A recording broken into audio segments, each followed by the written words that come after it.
Oh yeah, Black Sun in the hizzle. Oh, the shizzleism. We got an excellent show here today. Um, as y'all can see, I'm stuck in traffic, so I will be. We still having a show. It's just got to get to the house. Got to get to the house, y'all. And I haven't even cracked getting the 20, so I'm in the process. I wonder if I can turn my camera around. Y'all can see all this damn traffic. I don't think I can do that. Wait, hold on. Cam. Let's see. Cam. You know what? I'm gonna leave that alone. I'm not gonna mess anything up. So yeah, shout out to everybody.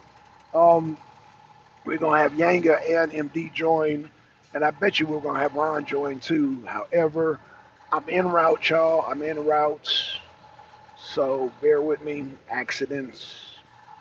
Accident on 20. They doing construction and people are driving fast, and more than likely, man, we keep having accidents because people don't know how to slow down. So here we are. Here we are. I think I'm about to pass the accident now. So I'm gonna have to get over in my left lane here.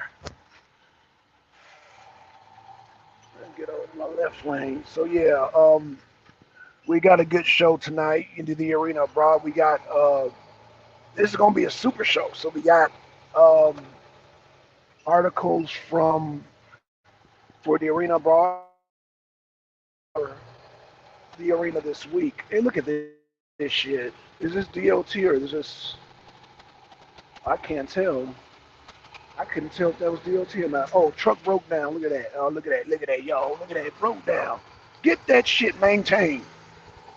Y'all might see the lights in the background. Yep, well, a little bit. Okay, y'all. Traffic's clear, man. Some guy's truck broke down in the middle of the lane. Still late though. I'm on time, but I'm late. I'm on time for the show, but late getting to the house. So y'all give y'all a good treat.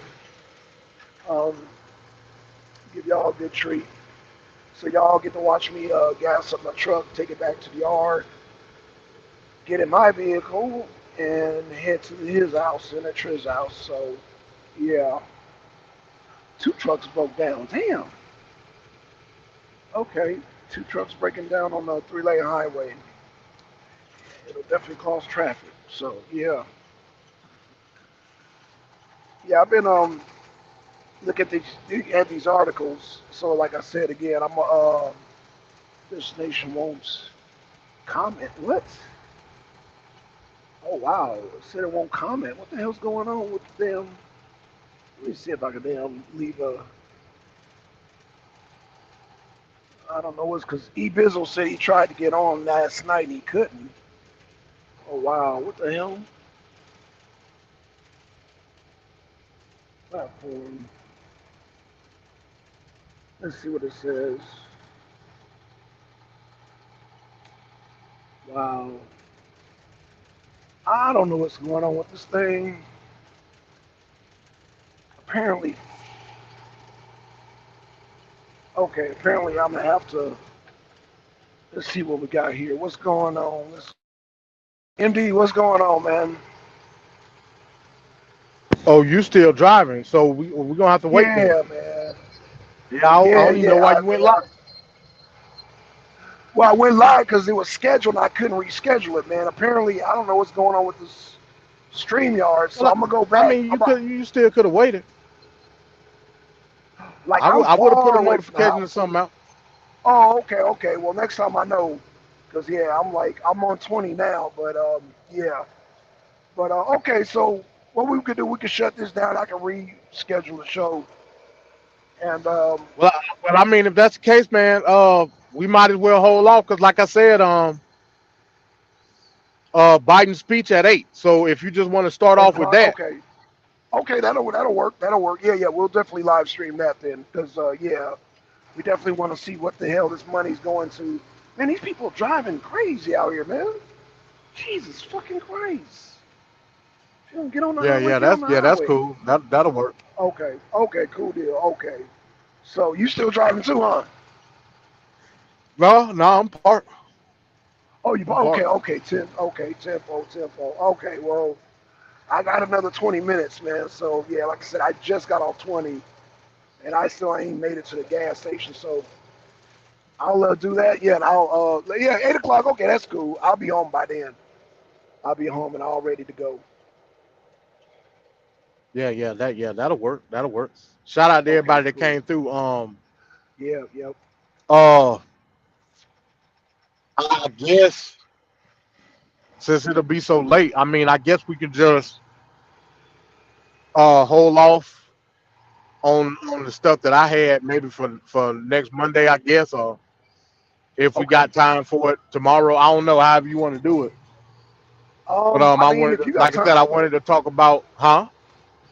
I mean, if you got time tomorrow, tomorrow's Friday, so Friday is a good day. I mean, I normally don't have anything planned out for Friday. We could do a super show on Friday. I think Friday's a good Yeah, day. Yeah. It like I said, it all depends, man. If not, we'll just hold off. I guess I could do it Monday, maybe, But, okay. Okay. and then whenever you want to do well, shit, I guess yeah, we could do super show then. Like it shouldn't be no problem. Okay. I ain't got no problem with it, man. Like I said, these are some fire articles, especially the arena this week, man. There's so much going on in our country. You know what I'm saying? I mean, it's a lot going on internationally, but just with Sidney Powell, with Jim Jordan, hell, shit. I mean, there's so much going on here. So yeah, I want to definitely. Yeah, no doubt, I'm no looking doubt, forward to do that show. Yeah. no doubt. Yeah. So yeah, we'll follow up on them stories. Like I said, the whole Sidney Powell plea deal, Right. what's going on with the House right now, and Yeah. is Jim Jordan going to get a third Oh. round vote? Is he not?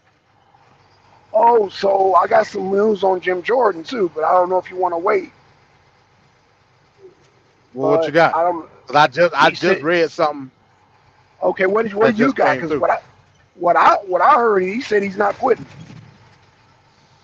I kind of heard that too. What Okay. basically what he said was that he like he still he still want to fight for the speakership, but he wanted to stay off until we can get something done with McHenry and Okay. expand his power. So he with expanding McHenry power, Yeah. Yeah. Yeah. but he He with it. also want to have a permanent position in place. So with that being said, if people still want to have him as a nomination, he's still willing to go for it. Right. That's what I Right. heard. Right. But like Okay. I So I got said, the same information. good Yeah. luck with that, because I don't think it's Right. gonna Right. happen. Okay. Well,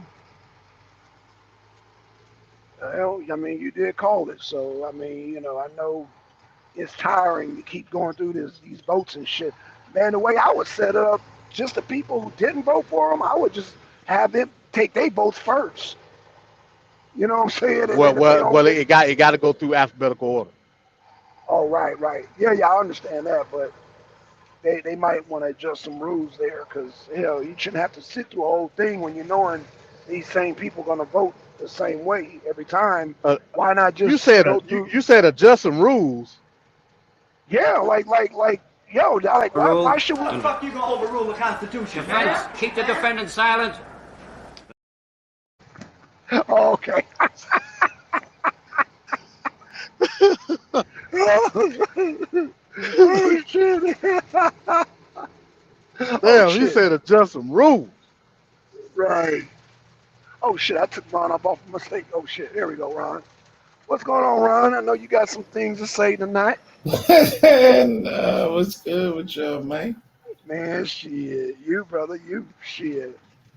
I Glad. know you smiling ear to ear right now. I already know you think you got some news in Sidney Powell, Yeah, boy. But I ain't got yeah. none. What's going Oh, on? What did happen out here? Oh, you know what happened? Nigga Let's not flip. pretend. Excuse me, man. What did happen? Who No, you flipping? can smile ear to Who ear, but flipping? I'm gonna beat you over the head. You don't even know it. Who flipping? Who flipping? Ain't nobody. Hey, Not the person who said it was Colombia and Hugo Chavez involved in the election. Not that okay, person. Oh, yeah. Sidney Powell, yeah, that's the other, yeah. that ain't no flipping. That's not no flipping. Hey, she flipped too Ron, Ron, fast. Ron hitting, Ron hitting backflips today. Right. Just say. But like I said, Black Son, it specifically say within the plea agreement that she will be called to testify with the other co-conspirators. I mean, you can't take that away. You know what I'm That's saying? only no. They don't. No, it's specified. It didn't say Trump. Didn't say You Trump. It said said Well, Copeland, I he's mean, part of the Trump is, trial. yeah. I mean, he part of this Yes, co-conspiracy, he ain't he? is, man. It's a possibility. You no, can't say that, Blacks. no. Come on, man. Listen. No. First of all, no. She The definitely plea going deal. against Rudy. The plea deal did not say anything about Trump. It didn't say That's But a nothing it's a about fact. it's any a of the co-conspirators. It's a No, Yeah. that's the word that he The used. co-conspirator in the Cook County case. They only got one No, person. What? no, what? Cook Yes. County. No. He talking about Coffee County. Oh, Coffee County. I'm sorry, Coffee County. No, Yeah, no, bro. that's what it No. said. It's not. Yeah, It, that's a it's not. 14 county case though. The one that Do I need to pull up the article, y'all? Do I need to pull up please, the article? please do. I Please. got I Okay. got the indictment. I mean not the indictment. I got the plea agreement.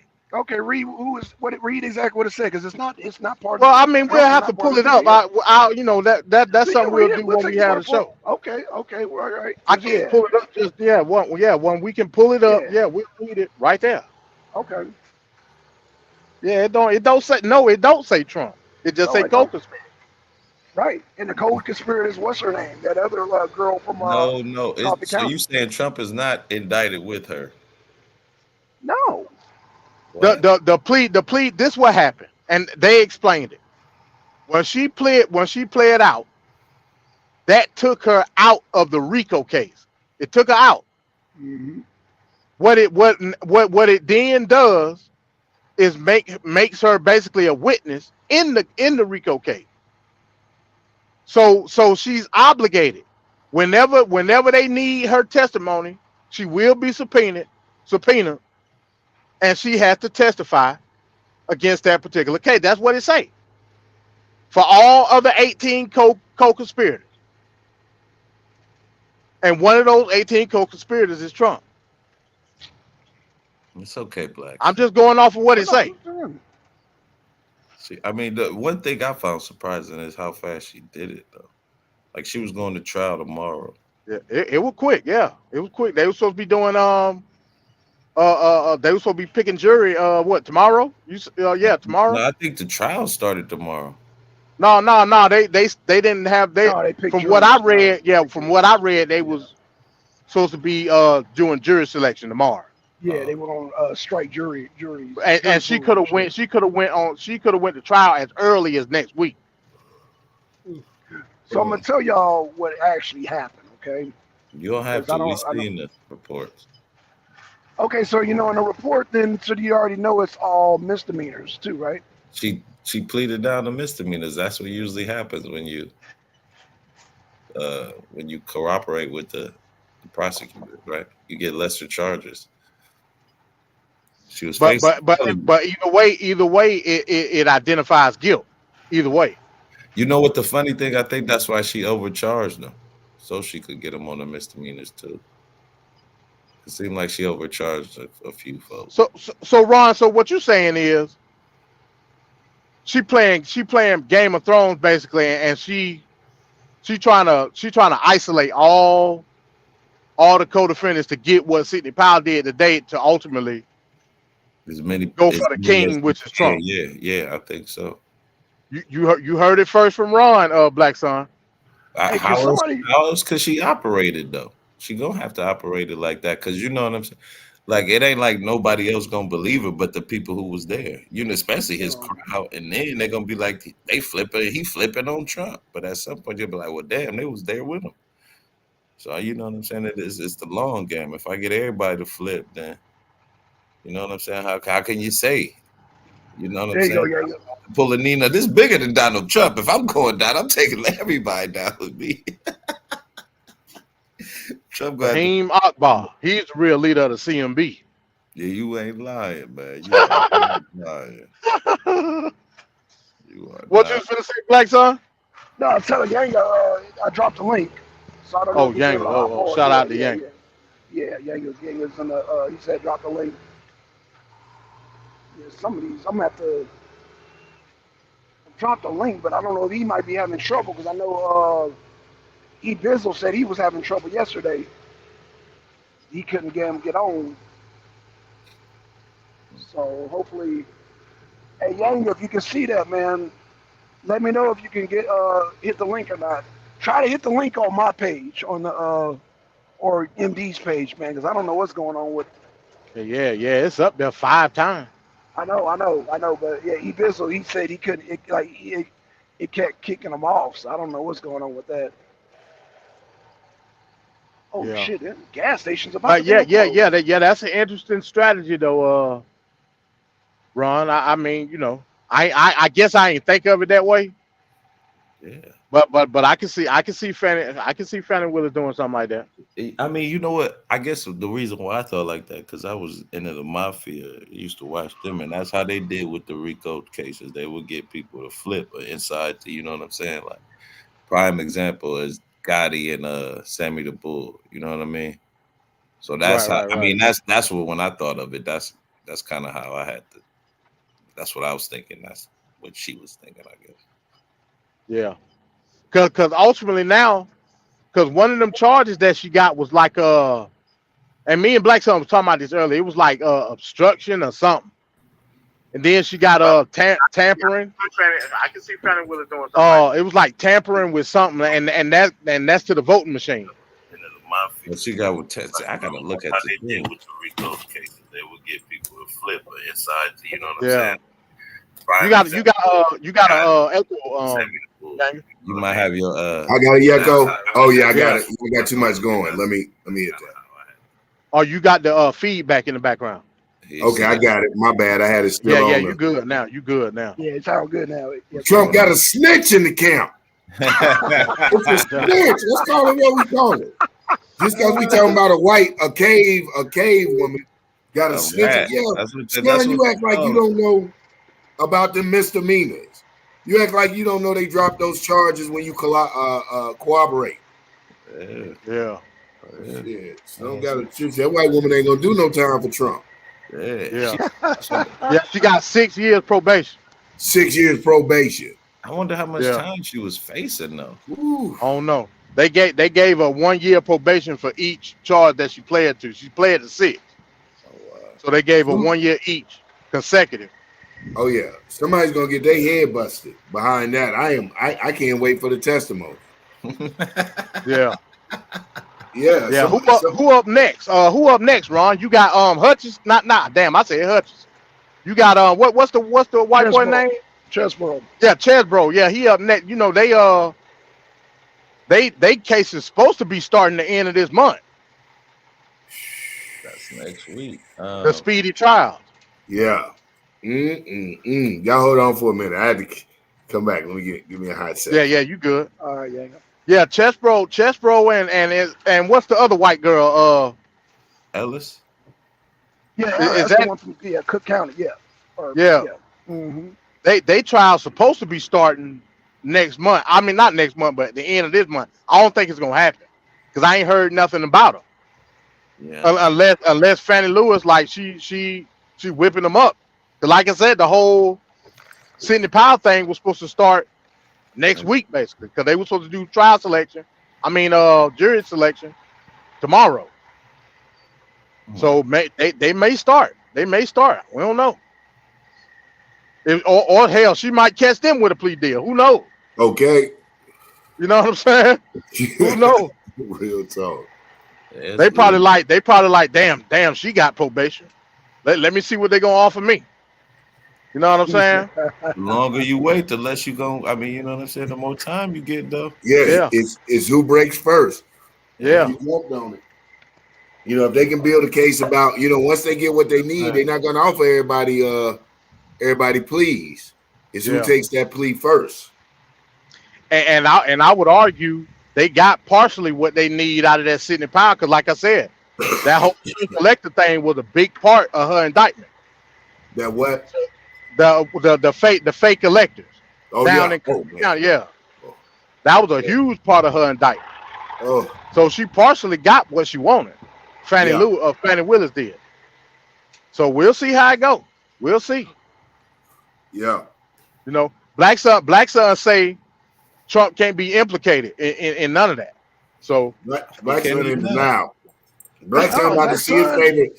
Black son about to see his favorite hero trading honey buns. yeah. Yeah. Hey, that's Yeah. one thing.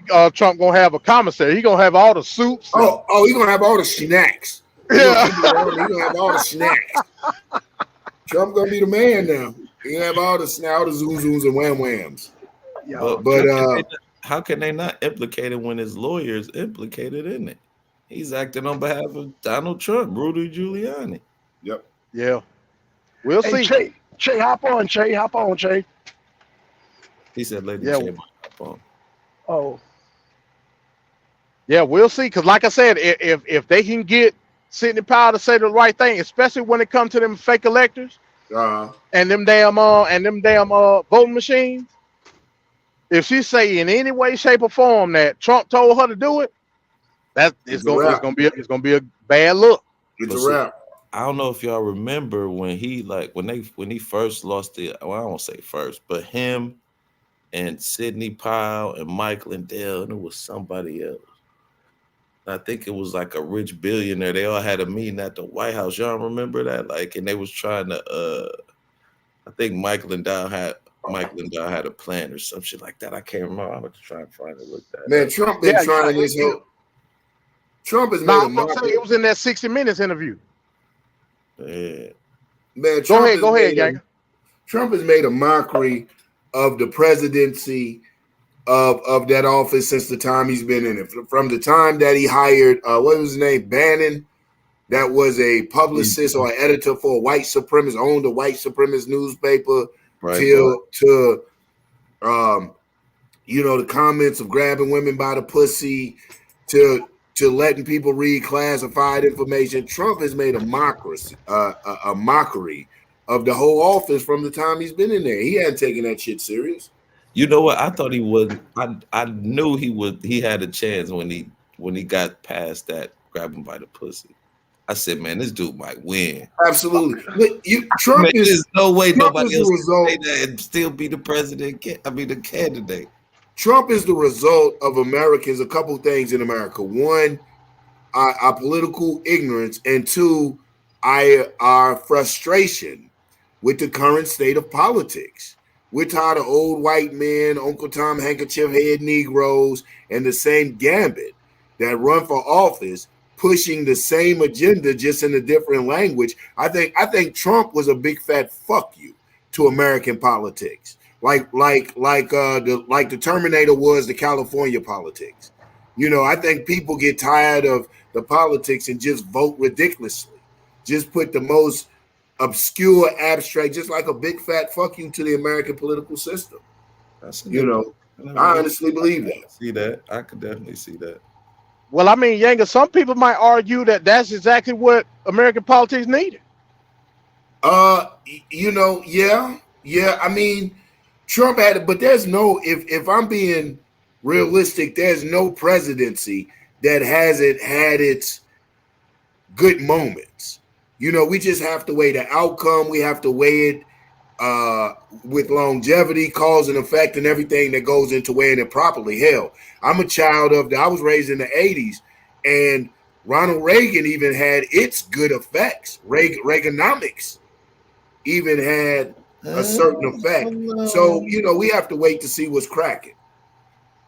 Oh, you about to give Ron a heart attack there, Yanga? Yeah. Yeah, I don't know about Reagan was. Man, Reagan had its effect. Reagan boosted the black economy inadvertently. You seen Snowfall. But it depends who you ask. Yeah, what but I'm saying? and It that just was really even depends that who was you only a ask. select few, and look at the ravage that it did to the masses of us, man. So and then we didn't really do anything with it.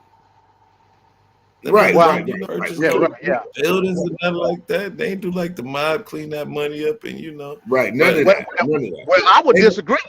yeah, now I would. some people did do Yeah, businesses though. yeah, yeah, that's what I'm some saying. did. Yeah, I yeah, would argue yeah, Reagan pushed yeah, the ideology of black individualism probably more than anybody. yeah. But Sure did. with the exception, well, I ain't gonna say the exception. With a major inadvertent effect of the crack epidemic. You know what I'm saying? But yeah, he pushed the So I crack mean, you epidemic at know, the same time, though. That's what I'm saying. so The I Iran guess you can look at Contra it as affair went in one step itself, forward, man. two step back. Yeah, I'm That's saying Socially, you know what I'm saying? yeah. that's what I mean by. But I hold the same. I I get what you haven't mean. thoroughly. I'm sorry. Go ahead, conscious. No, I'm sorry. I was saying I get what MD was saying. Yeah, see, I haven't thoroughly examined everything with Trump. So what will the effects be? That's why I said it depends who you ask. It really depends who you ask on certain administrations. Like to me, Carter was a great president, but depending who you ask, if you guys, some of you guys too young to remember Jimmy Carter. Yeah. But if Jimmy Carter was out there, if the good old peanut farmer was out there, we wouldn't have this bullshit in Palestine and Israel. That's Jimmy true. was the man. That's true. He wanted to try and unite the world and shit. Yeah. Digging Yeah, that. he was a big humanitarian. And So then to go back to bring it to current times. That's how I feel about Trump. It's going to be depending who you ask. I think a lot of things can contributed to Trump or given to Trump's favor are really remnants of the Obama administration. You know what I'm Yeah, saying? yeah. I think Hey, he gets I say the people that probably most benefited from Reagan was the boomers. Remember, Reagan he put in a lot of legislation. You had what he had the interest rate cut back on yeah, mortgages and shit like that. Hell, the boomers they could all afford stuff like that. yeah. You know yeah, what I'm saying? But you had a whole other generation that came up with smoking crack, and you know what I'm saying? that Doing was all stuff. he killed two birds with one stone. You know what I'm saying? Eliminate the black community and fund the Contra rebels, overthrow a democracy. Yeah. You know what I'm saying? He was a devil. He was. Hey, Ron, let me get your take. What you think about 018, the 018 insurrection? What you think about that? Mm. The what now? You said the what? So Marjorie Taylor Greene said it was an insurrection yesterday at the Capitol. Oh, the Palestinians. sit-ins, the Yeah, protests. it was an insurrection, man. I That what Marjorie Taylor Greene said. insurrection though. Yeah. She called it. It ain't J6 no more. It's 018. Wow. Wow. You know what though? I kind of hate when we on both sides of the aisle when they use like certain events and then they just dumb them down, man. Like certain words we can't even say and they had the same effect like they used to back in the day because people just throw them around. Like, I mean, it was a protest, no doubt, right? No doubt. Yeah, it was protest. Yeah, And if the people got arrested and charged, then that's how it works here. You know what I'm saying? But and they were Jews for the most part. oh, Mm-hmm. word. Mm-hmm. It was a Jewish organization that facilitated the protest. Mm-hmm. Not the Man, space. it was so funny. I'm They sorry. went into the Capitol. They went into the Capitol, started singing hippie songs, doing all types, and the police were just standing around. They looked so like awkward. You know what I'm saying? Yeah. And then when they finished, then he told the lady said, "Okay, we finished." The Capitol Police said, "All right, put your hand behind your back." Yeah. I said, "What the hell?" It was funny, man. Oh man. But yeah, 018, man. That a low day in our country, man. You know what's so funny Insurrection. though? What? I'm sorry. I thought you were saying OH10 because I'm from Ohio and I'm like OH10. What you talking No, about? 018. 018, that's just like you got J6, you got 018. OH10. October 18th, Man. the day the country was divided. Insurrection. But man, you think she should get reelected? Who, Marjorie Taylor Greene? Yeah. Marjorie Taylor Greene a rock star, man. Oh yeah. She gonna be, yeah, bro. I don't Marjorie think Taylor she Greene politically astute to is damn. run Get it? to be in that position though, man. I don't think she has the mental wherewithal. You know what I'm saying? Like, just Man, But they love man. but Man, they love she Marjorie Taylor pushing the Greene. agenda. A straight clown. Hey, Marjorie Taylor Greene, that broad is a clown. yeah. Straight up. She What's pushing the cracking, like Yeah, they love her MAGA though. MAGA They love her. love. That's Yeah, MAGA. yeah. Georgia loves her. Georgia love her. That area Yeah. loves her. I don't know about it. Hell, Georgia. Georgia. Yeah, Georgia. Well, you got Atlanta and you got Georgia. Georgia loves her. why? Georgia love I Martell don't know Green. about the whole of Georgia. Probably Like, because I think her area. No, again. You got Atlanta, and then I you know. got You got Georgia. Okay, Macon. You got Georgia, Macon too. You got Macon too. Georgia, Georgia You loves got her. Macon. You got Savannah. You Yeah, got yeah, That's yeah. Georgia. Them all That's Crane. black fellas. Georgia. You got Columbus, all that. state of affairs Yeah. over See what I'm saying? How blacks and be man, how I eating the said gangsters, Georgia. man. I said there. They Georgia. know. Hey, Black said when you driving, you look like you know, riding a horse and shit. It's just Yeah, I'm trying to head to the house. Shoot, I that got off shit late. It was like there. you was just riding a horse. He's in a truck. It's like, I was like laughing by myself. I was like, why it look like control your seating, sir. Yeah, yeah. But you gotta remember, man, Martin Taylor Greene, her district, she got like Forsyth County and Yep, all yep. that stuff. You know what I'm saying? Wrong. Yeah, wrong. But yeah, I know. That's why she got reelected. I don't think she should get reelected. I think they should just purge the whole system altogether.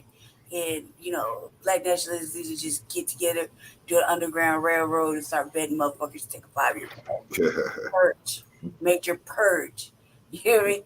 MD, when's the last time you been through Forsyth, MD or Black Son? I got family in Shit. Forsyth County. Yeah, I got family. I got family in coming. Man, I I just was worked in up there. Yeah. I was in Forsyth the other day. When it gets so Hispanic? Oh, it been Hispanic. Hell, You late? hell. You When late, when did nigga. when did the You whole late. country get so Hispanic? Damn, Since Biden. they went in Forsyth like that. They must have scared the hell out them crackers. Hey, you need. Hey. According to E and I stuff, you remember need somebody to what? pick them damn apples and crab apples and all. You need somebody for that, don't you? Man, now listen, they ain't like that no more. You remember Forsyth was a sundown county. Yeah, it was. Yeah. Man, it ain't, man. They got Mexican bars and stores, Yeah. and it ain't It's no, a yeah, wave, man. It's a wave. It's just Huh? riding a wave. It's a wave. Here we Everything go. trying It to shocked convert me, to it. I went to Forsyth the other day and didn't realize I was in Forsyth until I saw a tag. I was like, damn, this is Forsyth? Yeah. Yeah. Forsyth, I thought it was a big Dunwoody. town So I county thought it now. was Norcross. Shit, Yeah, so it's a many big town. Norcross. You got the outlet malls out there now. Yeah, The okay. Tangent outlet, yeah, man. Hey, Forsyth got big money, man. Yep. Oh, it They always got had big big money. money. They just wasn't inclusive. It Well, always had old money. I mean, Forsyth ain't never been no punk with it. It just wasn't inclusive to, minorities. well, yeah, but it is now. Yeah, you can't You know stop what it I'm now. saying? Yeah. Yeah, man. I mean, yeah. Forsyth been like that for a good little minute, man. Okay. Forsyth, they got like a lot of them chicken plants out there too. Yeah. So you got to have the Mexican to run the chicken plant. You know what I'm Right. saying? Right. So something else. That's what they got So yeah, the white folks had to give in. Well, they sure caved. Hispanic gentrification. Isn't that about a bitch? I was Pretty like, much. what? Pretty much. I was like, Black Son to be right at home out here. I need to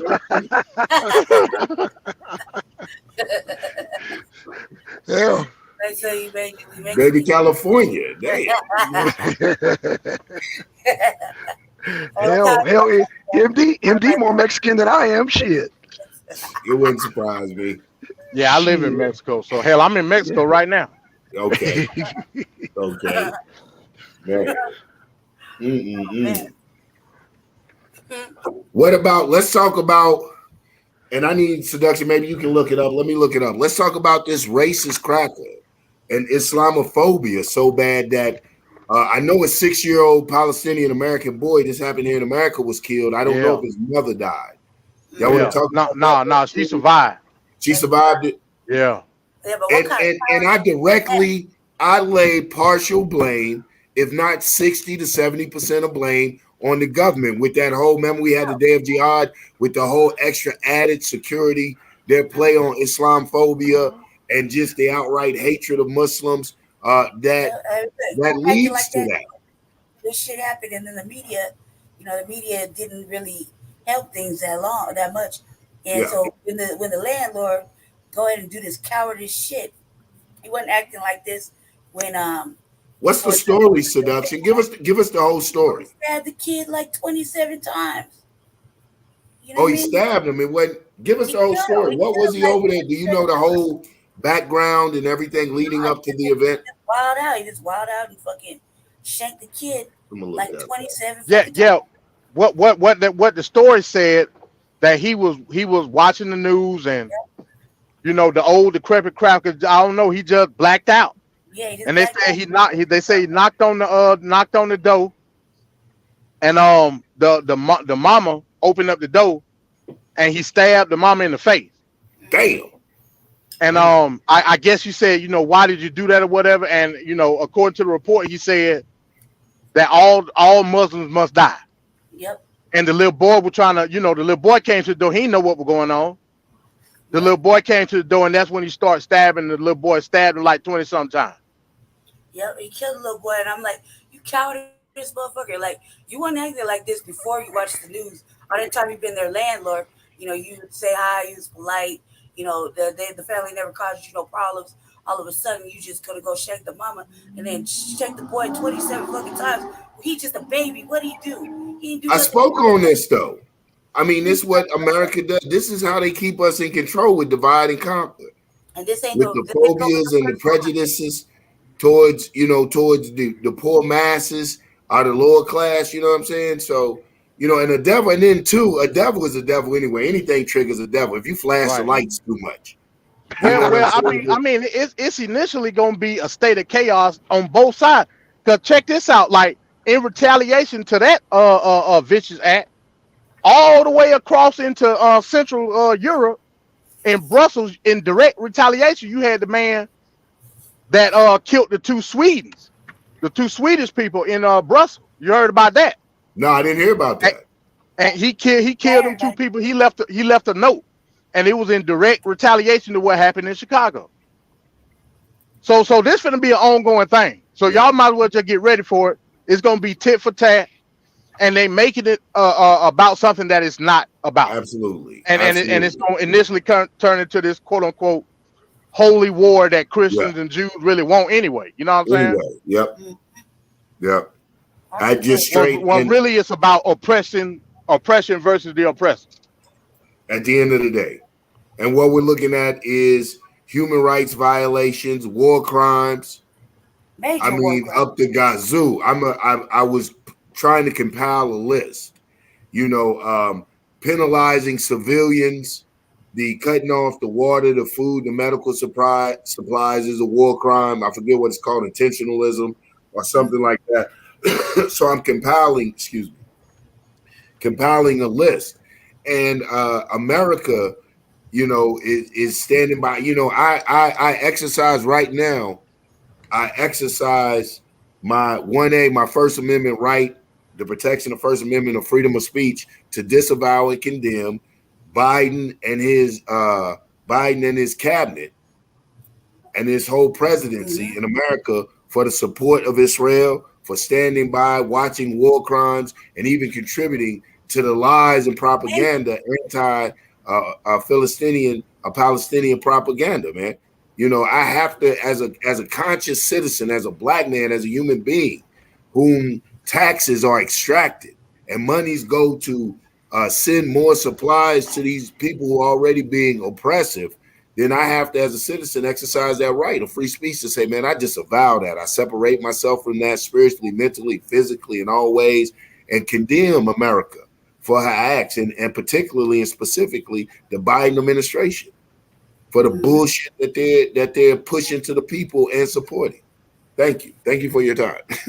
No doubt. Yeah, yeah. Speaking of Biden, we're gonna be streaming Biden at 8. He got a speech at 8 o'clock. So This is what we're I gonna think stream too. that. He's supposed to talk about the aid package, that's the 5-way aid package that he's supposed to be pushing out. My thoughts Okay, on this that's going to be as a good well stream. is that when he made that speech yesterday, think it was yesterday, if I remember correctly. Talking about $100 million or whatever the fuck he said. I was looking at it like this, like, you motherfucker, like, all right, so like this is a real bad look if you look at it all the way around, like from the outside looking in. This is a real bad look. You got damn near two wars right now going on that you actively funding or sending money to. You can't afford to fucking take care of your fucking people here, in the United States. You keep denying reparations for fucking foundational black Americans all the way around. You won't even fucking acknowledge it or Oh, talk about it. And oh, but then, guess and who? on top of that, Guess who? hold on, brother, just hold one second, one Okay, second. okay.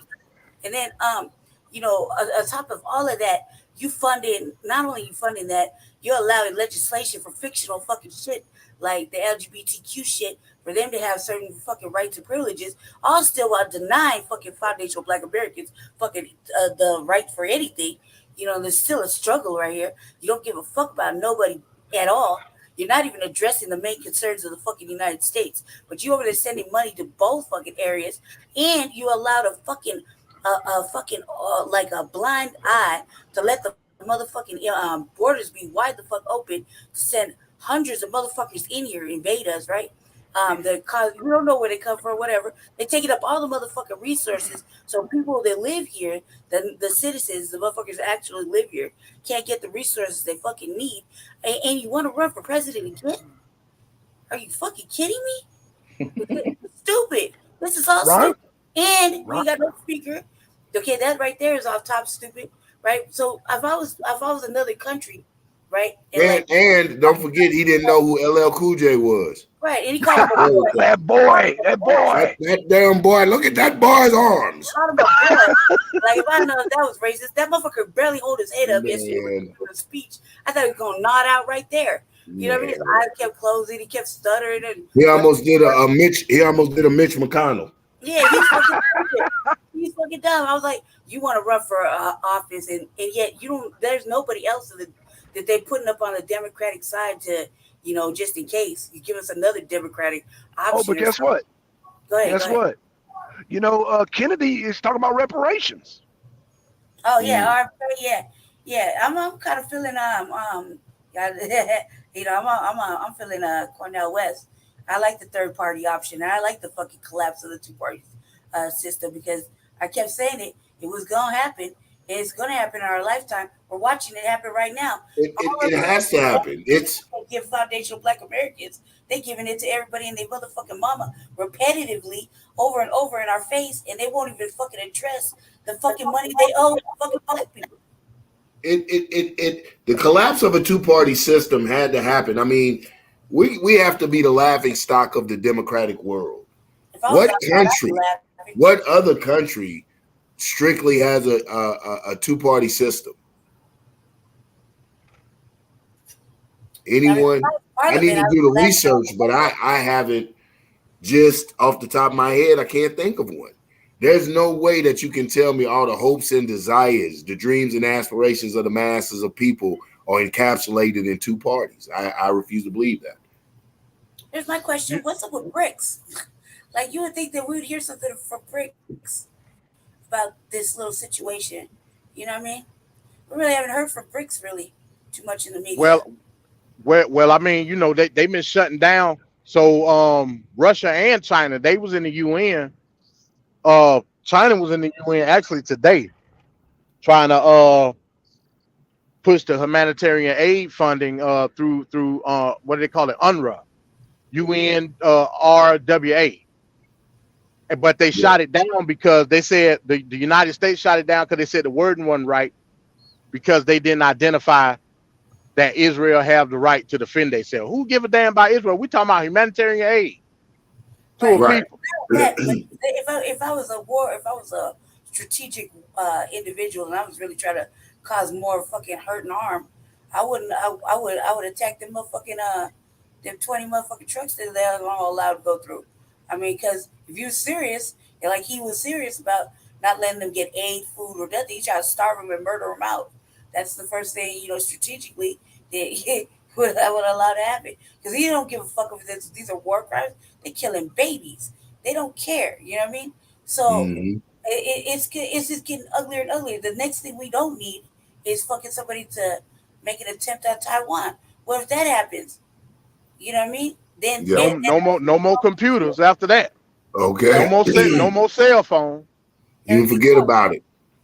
You're gonna be back landlines again. You better start remembering numbers. Shit. I'm gonna tell you. Speaking of UN, your skill sets before. We even had the internet when it was Generation X time. okay, back to those days. Speaking of UN, though, what about the UN going into Hades? Yeah. I saw something about that too. But Man, I again, man, UN, they fickle with what they do. You know what I'm saying? It's almost as if they look for the green light. From what I remember, UN wasn't set up like that. And it's bad. Going back to Israel, they hitting UN facilities, and you ain't got nothing to say about it, like at all. You know what I'm saying? I Like mean, mum's a it's word. I weird. mean, like they're not right. It's almost hard to. But they've been murmuring now. The UN has been murmuring now this late in the game, but I guess like they say, better late than never. But this late in the game, they've been murmuring. But now with all of these atrocities and this humanitarian crisis happening over there, they're focusing on going into Hades where the people don't even want them. I'm like, what are they on? Shit, so last year when motherfucking Eric Adams went over to fucking Colombia, they were protesting with motherfucking English signs, well-made English signs. There wasn't no pen and marker. You know what I mean? On a piece of paper, them motherfuckers went and put some money on protesting him in English. You know what I mean? And yet these motherfuckers have no respect for anybody to say don't come over here. You're not gonna get no motherfucking help. They so arrogant. They're gonna continue to come over here. They're gonna come anyway. Yeah. They're gonna come anyway. But it's like we owe them something. We don't owe no right. And Hades has a point. I mean, they, what was it, 18, 19 years ago or something like that when they came over and had the cholera outbreak, sex crimes, the allegations, and some actual, proven sex crimes, child abduction. They don't have a good history with the UN and missionaries and foreigners coming over there allegedly aiding them. I think that we should respect them, and we've never respected them. I mean, remember Darfur? Remember Darfur, Yanga? Yeah. What good was they then? Yeah. With Kofi Annan and all them. And I used to like Kofi Annan, yeah, but he fumbled Sudan. He fumbled Darfur. Absolutely. They become a joke. So, you wonder what their purpose is. Like I said, I'm sitting here watching the news, and I see them going in Hades, and Hades like, we don't want you. And there's this whole large humanitarian crisis happening right in your face where your own sites, demilitarized zones, are being bombed. It's the most ridiculous thing in the world. Leave those damn people alone. I mean, we send aid and relief, but apparently they don't want you guys to do it. But where's the outcry for what's happening to the civilian population on the Gaza Strip? Mm-hmm. And they give no real options. I mean, like, it's like how dare you, the audacity that you can tell any people they have to move around because you want them to move around. You know what I mean? Because you're just fucking whatever. I mean, you have whatever it is. They've been there occupying that space. You don't really need to do all that. But you're so fucking power hungry, and you got murderous fucking shit going on in your fucking shit. You got to go ahead and do all that. And this ain't going to be good for them. This will backfire somehow. You know what I mean? And you're right, Che. The clean foundation over there in Haiti. You exactly right. Yeah. Yep. I mean, I think if Hades what's up, Che? I think if Hades rejecting it is because, check it out, we've been disrespectful to them, and acting like they don't deserve fucking help and asylum when they really did, and on several occasions. So I would think if they're rejecting it now, it's like, man, fuck you. We've been tired of asking, tired of begging, tired of fucking do the absolutely. And like I said, it wasn't a good look the first time they were there. I mean, it's just not a good look. when you go back, like I said, man, at the risk of sounding being redundant, sex crimes, child abduction, the cholera outbreak. I think it killed like 10,000 people, something like that. So I mean, it just wasn't a good look, and usually that's what humanitarian and aid and relief, when going through the UN and other agencies, look like. What the hell? Look like Whose mama over is there. that? Whose mother is that? Okay. I mean, and I have to find out what resources is over there, for what reason, or these people being exploited. I know the psychological, spiritual reason, one of them being the first Black Republic, but of enslaved people who have freed themselves. But what, like, tangible, what resource does Haiti have that so much attention and energy is spent over there? Yeah. Oh, Jesse. Yeah, nobody want to talk about all the organ harvesting that went on in Haiti, and Okay, that might be what it means. Might be what it is. organ harvesting capital of the world. Yeah. Yeah, Jesus Hades Christ, is. and you just gonna keep funding them. And there's been talk with on certain Twitter spaces about Iran kidnapping motherfucking black people and fucking um selling or harvesting their Probably blood. in Cleveland. You remember that 1 month? What was it? A couple months ago, 45 children had come up missing in Cleveland. Mm-hmm. Yeah, Yeah, they got a problem up there. I don't know what the hell going on with Cleveland. and I believe it's like what Seduction said, organ harvesting. One of the biggest builders in Cleveland now, employers in Cleveland now, is a place called, and now let me be careful because I don't want to get hit with anything libelous, but a place called Cleveland Clinic, which is a medical facility. Yeah, I done been past. Okay, so I done been past it driving in the truck. Cleveland, they everywhere in Cleveland.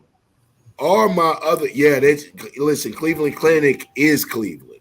They need to just call Cleveland Clinic, Ohio. I'm from that area. Yeah, I'm from around that area too. I was, I say semi-raised in Ohio, in Cleveland. Okay, I'm from Akron, man. Oh, okay. Yes, sir. Yes, So sir. you already shout out to Cuyahoga Heights. Cuyahoga. My old trucking stomping ground. Cuyahoga. Okay. Yeah, Cleveland. Yes, Cuyahoga. Yeah, man. Yeah, East Side. It's crazy because, like, in Atlanta, the East Side is a little better than the West Side, but in Cleveland, it's the opposite. But yes, that's out to the East Side. The East Side is always kind of the shady side, yeah. But down here, it'd be like the East Side is, yeah. It's the others. You down here, the West Side is the shady side. Yeah. So it threw me, right? So it was like, you coming down here. Okay, I'm on the West Side, and when I hit Atlanta, it was like, sheesh. Yeah. If this is their West Side, what they East Side look like? But then I went to the East Side, and I said, okay, it's the reverse now. Yeah, it's the reverse. Yeah, it's the reverse. Yeah, the East Side up around the way in Cleveland is where it's at. Is where it's at, where they dramatize. But yeah, my other theory with the 45 children coming up missing, or the large amount of abduction, is Ohio has the Midwest period has a large Arab population. I know I may be stereotyping, but have a large Arab population. So human trafficking is real. But even with that, it's black men and black women snatching these babies up. Exactly. Because anybody else would stand out in our community. Yeah, some motherfucking family members or whatever to get, poverty is a real thing. If you can get away with fucking telling one of your motherfucking nieces or nephews, and nobody gonna really ask twice because they wouldn't expect you to do such a thing. You know what I mean? Right. And instead, you'd be like, what's happening is some fucking horrific shit. Exactly. You'd be like, that little nigga was bad anyway. Right. I've always gone to school dealing with that little boy. He just don't know how to behave. But then ain't got no reason that grandmama got to go ahead and fucking fill her pockets up and sell a baby. It's horrible. Beat his ass, but don't sell him. Yeah, it's horrible. You know, some definitely needs to be done. Poverty, man. It's poverty. It's like Mm, right now we're approaching the holiday season for them. So you think about it right now, it's robbing season. So anything and everything is gonna pop off here in the United States. Motherfuckers don't want to be having celebrating holidays, can't get their family nothing. So it's robbing season. You seen the uptick in motherfucking Amazon mail piracy? You know what I mean? Box on there, they don't give a fuck. They ain't even covering their face no more. Just snatch nah, it off the porch. yeah, Everybody got a camera on their damn stupid ass fucking doorbell. So yeah. you can't even think about fucking profiling the house or something you want to check out because everybody gonna see you coming fucking between the first three houses. You stupid. It's done right now. They ain't even charging people anymore. Like there's a whole like in our state right now, there's a whole uptick of motherfucking break-ins and car thievery. Motherfuckers just taking high-end cars and ditching them in places for no motherfucking reason. And I'm like, you should probably look into that. There's not a good reason to just ditch a car that you already took to the shop and got your bread for. I mean, what the fuck is everybody doing? You just Mm, rode around here for 2 days and you didn't go try to make your little couple of racks real quick. Like, what's wrong with these people? But then mm, I'm thinking, what's wrong? Something else is really going on that they ditched their vehicle and didn't even try to chop it up. You know what I mean? mm. Hey, Yeah. real quick, station identification at 8 o'clock. We doing the Biden speech at 8 o'clock. Also, this just came in, so the Rafah border crossing between Egypt and Gaza was supposed to open tomorrow. Mhm. Right. It just came through my feed that will no longer happen as Egypt and Israel couldn't come to an agreement. See what I'm saying?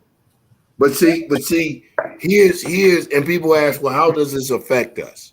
Huh? You know, what do we see? And I always talk about that. We see it isn't just about the Palestinian people, it's about the actions of the oppressor and witnessing the limits into which the oppressors will go or having no limits at all. And now we see a clear case of racism. They have the Clear. Israeli Americans that they've evacuated, but right there in that Gaza Strip or on that Rafah border are Palestinian Americans.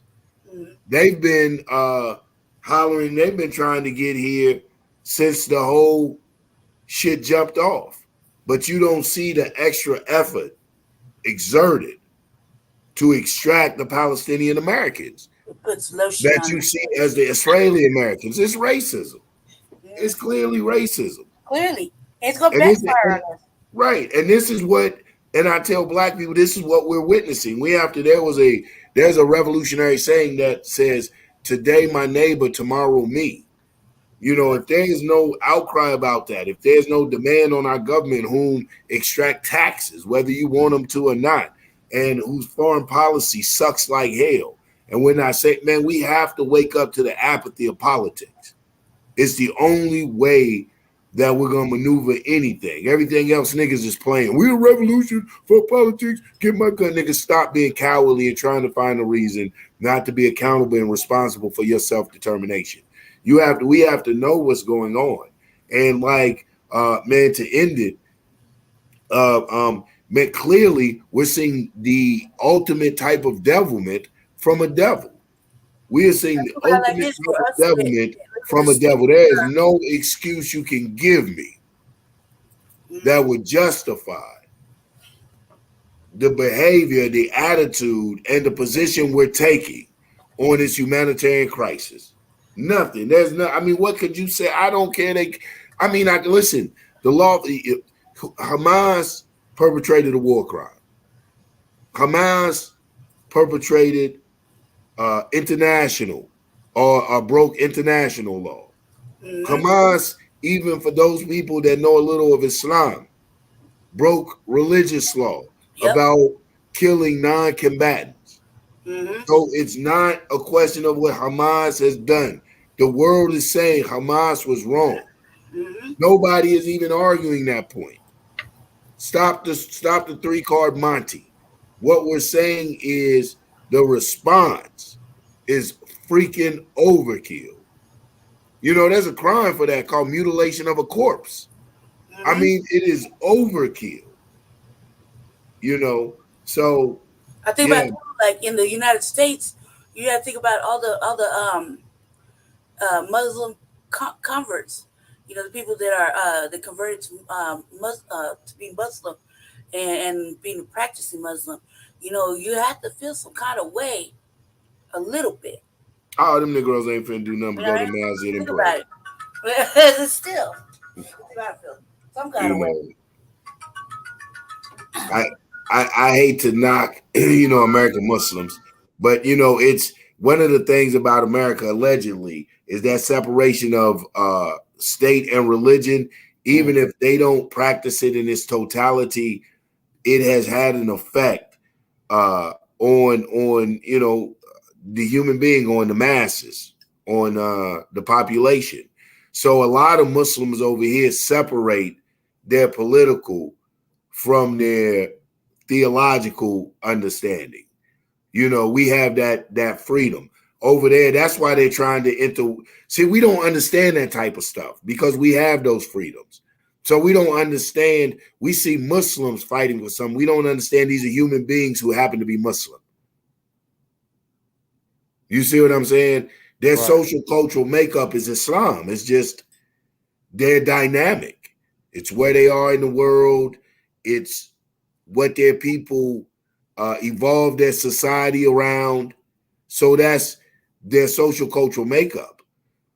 But it doesn't take away from them being human beings and their humanity. But America is notorious for doing that type of thing. And one of the reasons is because we are separated from our religions. Our religions, our social cultural makeup can be separated from our political aspirations. And so we don't get it. You know what I'm saying? We'll put it under Islam or his religion or this and that. And that's a human being who is, fighting for their freedom. And they happen to be Muslim, so they holler Allahu Akbar. If they were black, they'd be like, you dirty motherfucker. It's just what you holler. So, we have to be careful, definitely not to fall for the okie doke, for the smoke and mirrors. Because that is just a distraction to take away from what's happening. Just like what was it? The hospital yesterday that killed 500 people. Now they're blaming it on this break off group, Al Jihadi. These niggas have made up some shit, made up a name. Yeah, break off group Al Jihadi's rocket went astray. They need to cut that stuff out. I mean, how dumb? But you can only push that, I wouldn't be riding no wave like that. You know what I mean?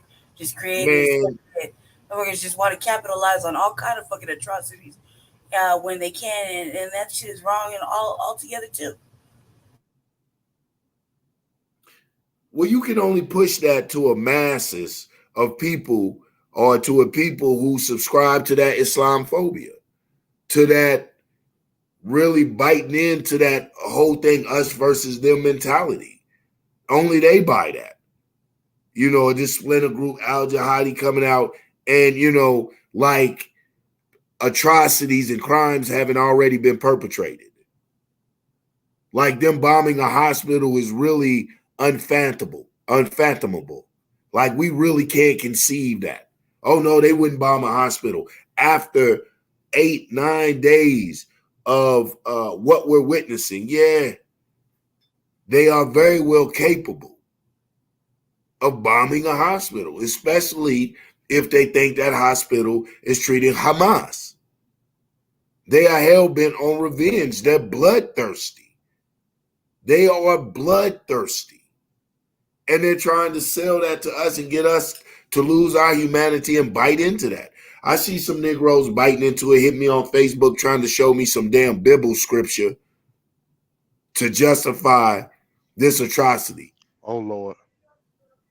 Yeah, yeah. Yeah, the Somebody, fact that we're in 2023 and they're still rocking with this nonsense is fucking. It shows a lack of man, non-evolving.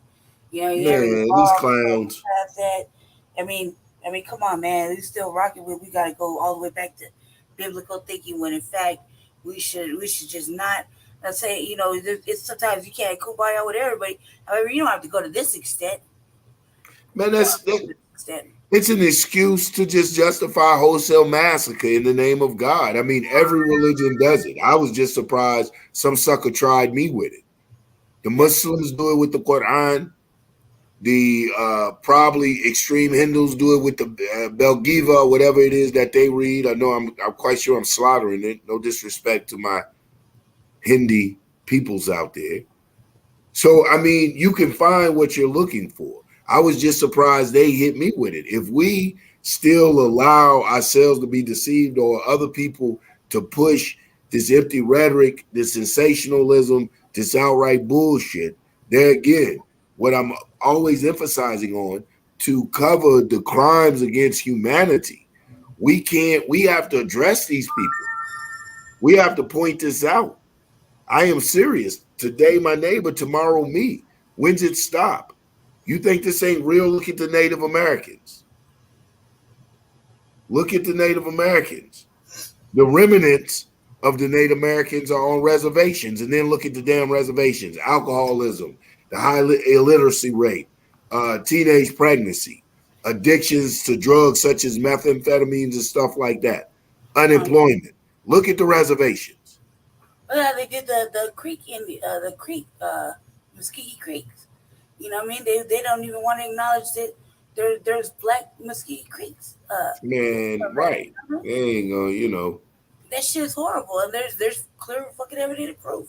And they'll still say no, and they don't deserve anything. You know what I mean? That's terrible.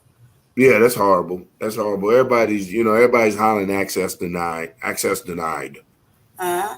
You know, but Unless you will come back eventually and bite the hand that bite the motherfucking oppressor one day. It just probably may not happen in our lifetime as we wanted to, because right now, I mean, we're going pretty hard in the paint with the pressure. hey, You hey, know? hey, you know it. Hey, listen, but I'm gonna jump off because y'all so I can watch it at 8. Few things What I time have is to that here do. in the mountains? In the mountain time, Huh? eight. What time? Eight in Eastern. 8. 8 Eastern. What time? What is it? Everyone else's time, son or MD. It's about to come on in a few minutes. Yeah, it's Yeah, about yeah, yeah. It's say 8 o'clock, so I can only assume. 8 o'clock. Yeah, Yeah, no, yeah. You know it's a presidential speech, so it may be a couple minutes after. You know what I'm saying? Okay, so just Yeah, right yeah, now. yeah. We're gonna start streaming at 8 though. Probably a couple minutes before. All right, all right. Talk to you later, cuz. All right, all right, talk to all you right, later, buddy. guys. Definitely, definitely. Ron, it was a pleasure, man, sitting on the panel with you. Son and MD. We'll get up, man. Always great conversation, good chit chatting with y'all brothers, man. All right, man. Stay safe. Definitely, All definitely. right. You ain't all right. I catch you on the flip. You might have to tunnel some of your favorite people out of jail, son. What do you mean? Shit, that whole Trump clique. Oh shit. Okay, go on with that. Go on with that. Yeah, it's going down, buddy. Go You with get that your Hey, shit. hey, El hey, Chapo plan, start digging black you a son gonna tunnel. have to put up some collateral. Man, you gonna put that crib and truck up and everything, get Trump on out. He'll look out for you. Gas prices low. Man, he'll look all out for you. Son's my man. This guy here, son, black son. Get him all up out of there. I'm telling you. All right, man. I'll let y'all brothers, man. All right, nigga, be safe, brother. All Be right, safe. I will, All brother. right, peace, peace. All right, peace, brother.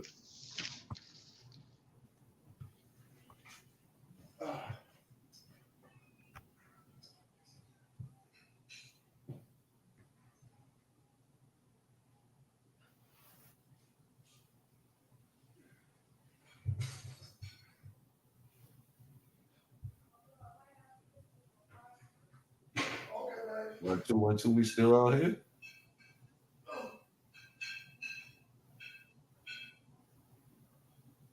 Damn, I was on mute. Oh, okay. I just making sure everybody. What the hell, black son doing? Hey, black son. Ain't no time, man. Hey, do you got a link, or do I need to find one? What do you say? I had no idea.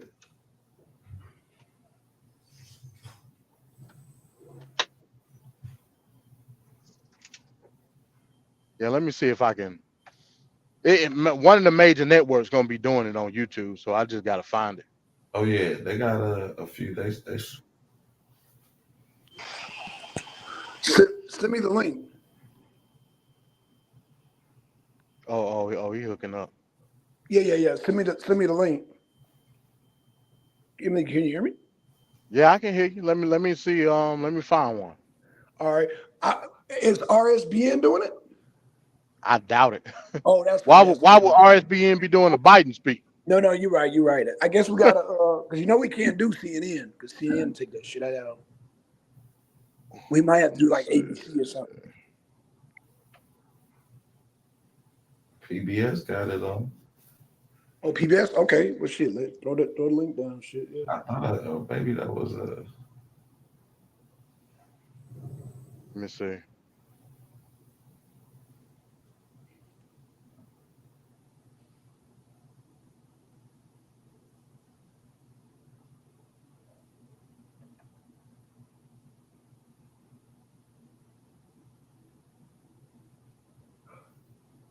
I got a PBS link. That'll work. Yeah, ABC News doing one. ABC is good too. I don't think they strike shit. Yeah, ABC and PBS. Both of those links will be good, and we'll just have a backup just in case. I know CNN ain't gonna go for it. CNN and Fox, boy, they funny. They be acting funny.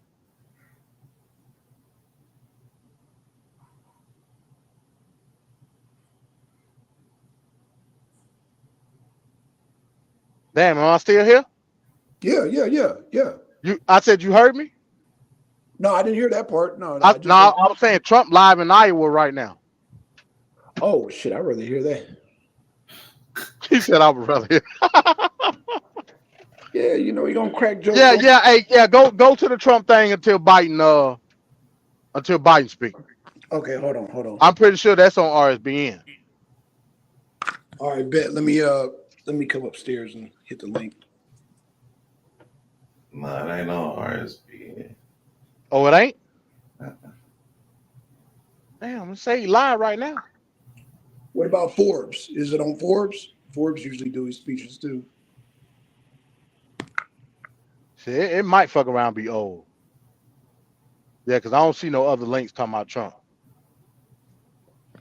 Yeah, it's probably a rebroadcast because they've been doing that a lot, get ratings and shit. All right, let me send you this PBS link Okay, so 10 you'll just have it up. All right, cool.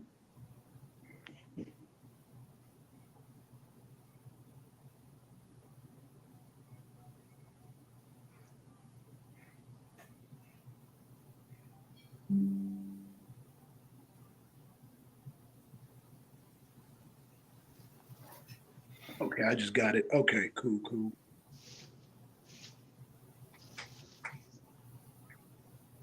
Yeah, it look like they're just playing news right now until he I Okay, guess until they go live and shit. No problem. Damn, why is it saying?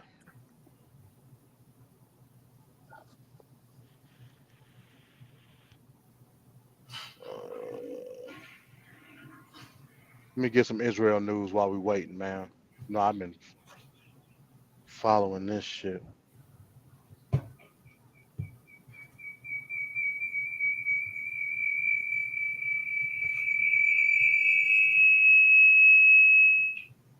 Damn, somebody. Oh, that must be you, Black Son.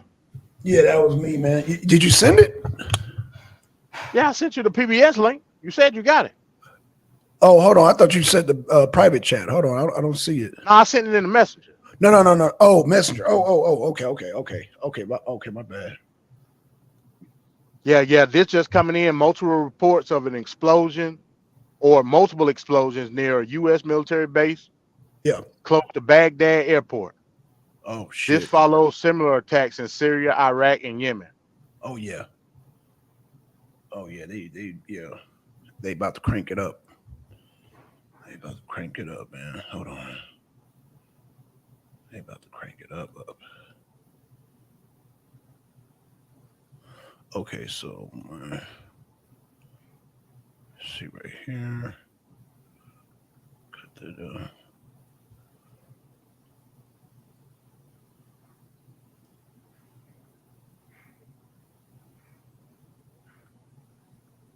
Sure, okay.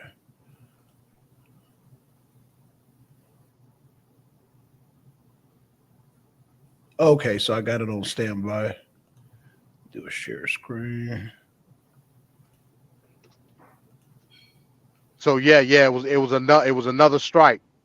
Remember earlier we was talking about that drone strike, Black Son. Exactly. Yeah, I remember that. So now they done hit another base near Baghdad Airport. Oh shit. Yeah, they're doing. Yeah, yeah. I see what they're doing. They shit. I told you, man, something big about to happen, bro. Something big. Like I said, In the U.S. the I ain't gonna necessarily say in the U.S. I'm talking about over there. Oh, over there. Okay. Because Yeah. remember, we was talking earlier that the United States they escalated their threat level for air travel, and then Israel evacuated all their embassies. They Right. something I don't know. And like I said, it could be something that Israel gonna do. Hell, we don't know. Right. Right. You know Yeah. what I'm saying? Yeah. Yeah. Israel might fuck around and say, look, just blow the whole motherfucker up. Just blow it up. Hey, Benjamin Netanyahu, he's on that edge right now. He on that edge. Yeah. He's Yeah, on hey, that edge. I wouldn't be surprised, man. They go full. What was that shit in Iraq? Operation Shock and Awe. Yeah. Yeah. Just blow this motherfucker up.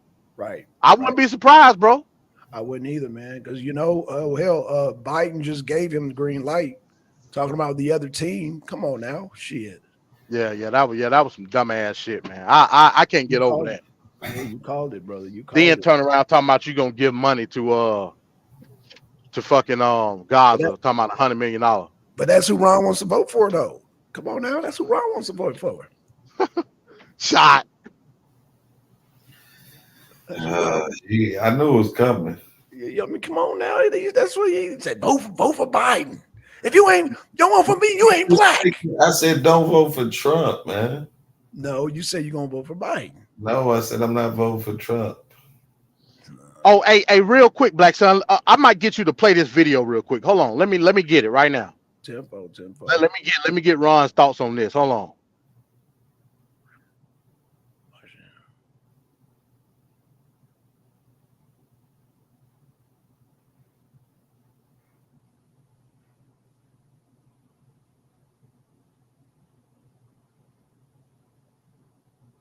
Oh, this thing is pre-recorded. Hold on, man. Wait a minute.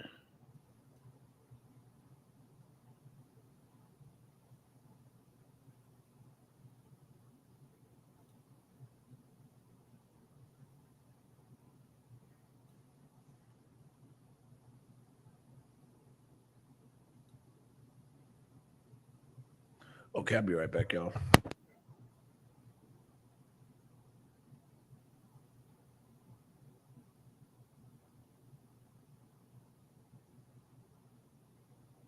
By their family members while surrounded by their extended family members often.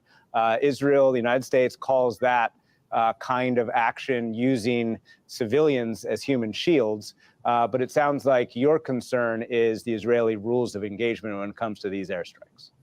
Well, look, Israel does have a right to defend itself, but that right is not unfettered. They still have to follow international law. They still have to follow distinction and proportionality, making sure that they're only targeting military objects. Right? I've been in Gaza. I've been there after an air campaign. I've been there after a ground campaign. And I've seen what Hamas does and how they use the population. But we still have to remember that you have a huge population within a tiny area that must be protected. And I think the protection of civilians is one of the core issues that we need to make sure that Israel keeps at the top of its list of things. But it sounds like in terms of today, you're confident in saying that this does not appear to be an Israeli airstrike.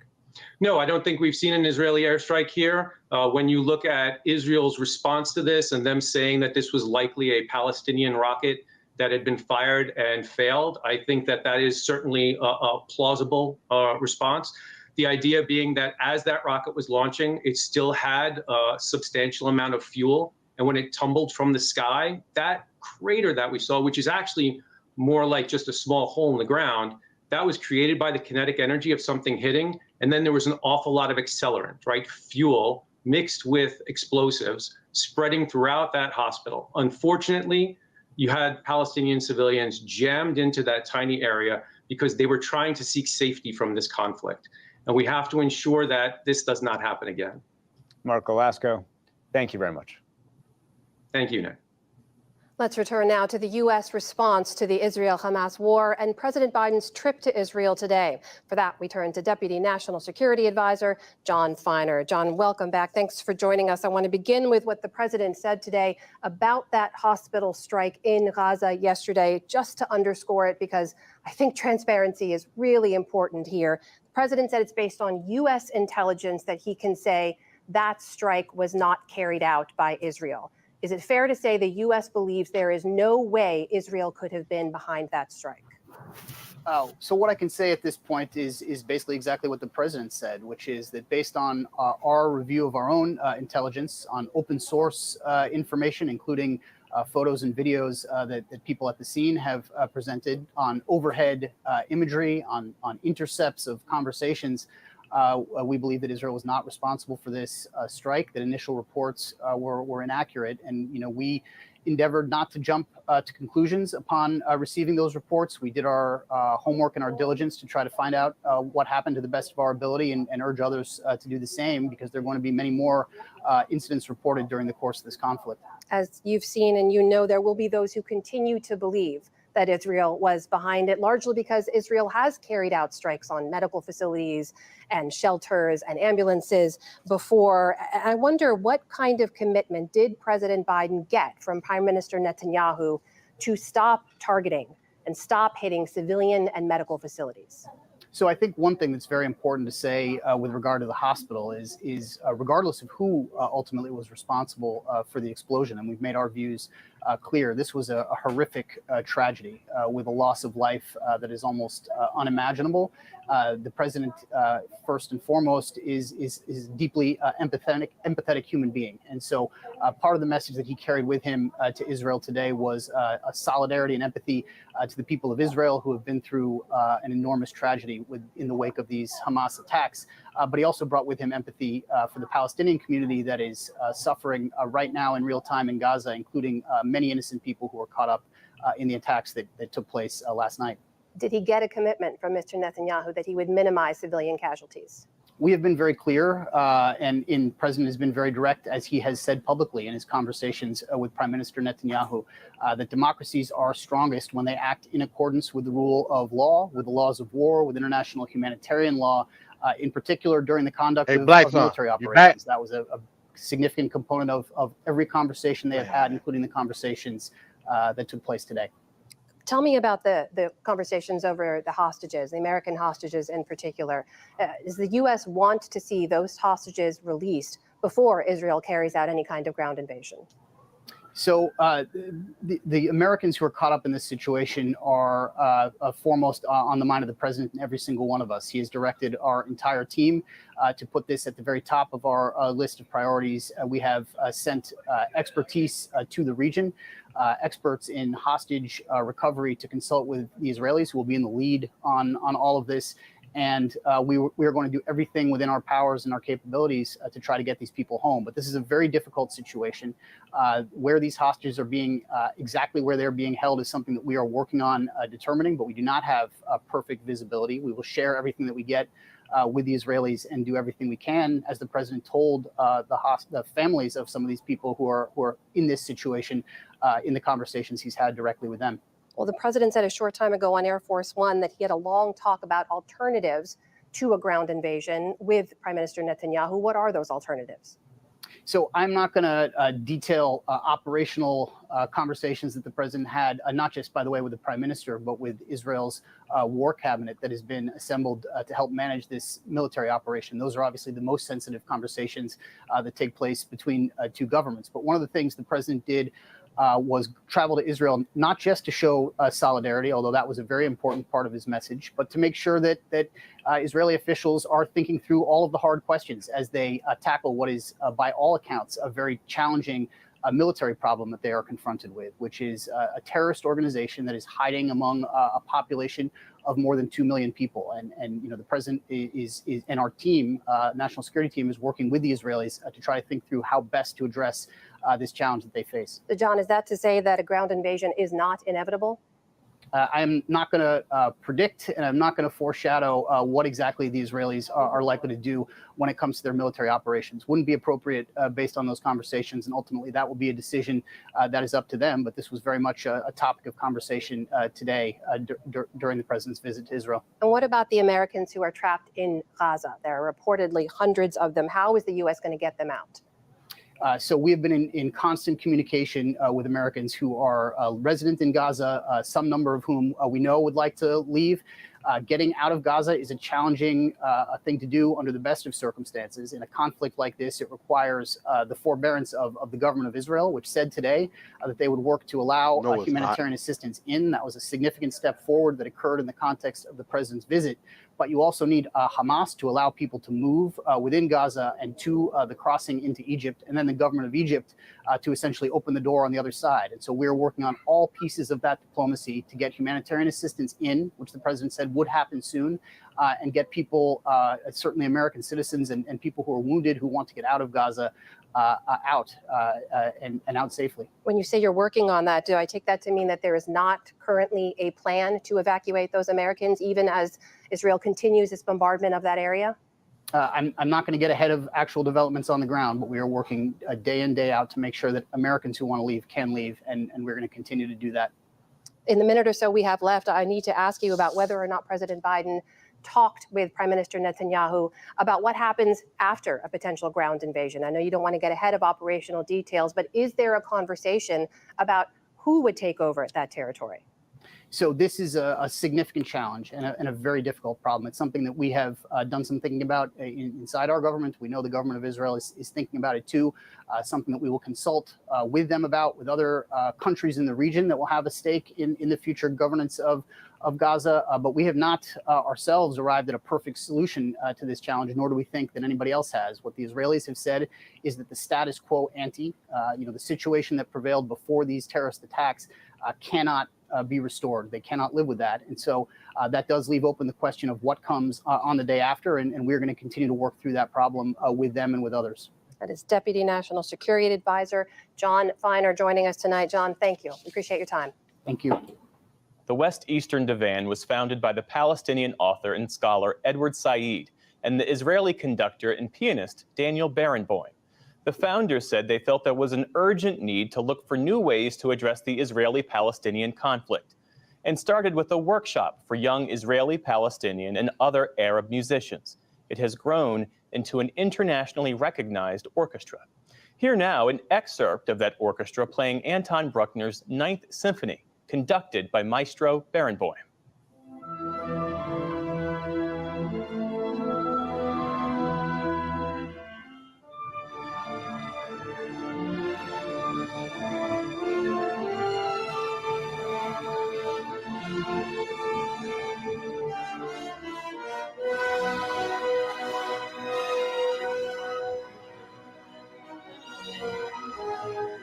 Black Sun.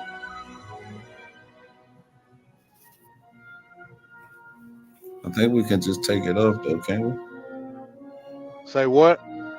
We can just, oh no. Well, yeah, we could, but he got the link though, don't he? Yeah, he got the link.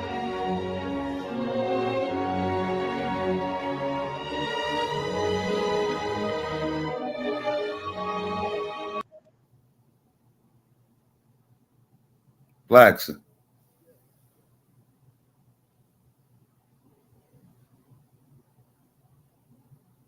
He playing what I want him to play, but I don't hear no damn. What the hell just happened? I don't know what he doing, man. Okay. Oh shit, I was on mute. Yeah. Yeah, hey, I wanted you to play that clip, but be on the lookout. Look on the same screen. What could be over 1 million? Yeah, start it over. Refugees from Gaza. I think there's something. Start. Hey, look. Hold up. Be taking on the lion's share of the burden to. What's okay? Hey, you still got the other string in the back, right? Yeah, it's in the background. I as soon as you see Biden, just go straight to that. Oh shit. Actually, you know what? Wait a minute. Hold up. Are they about to start it?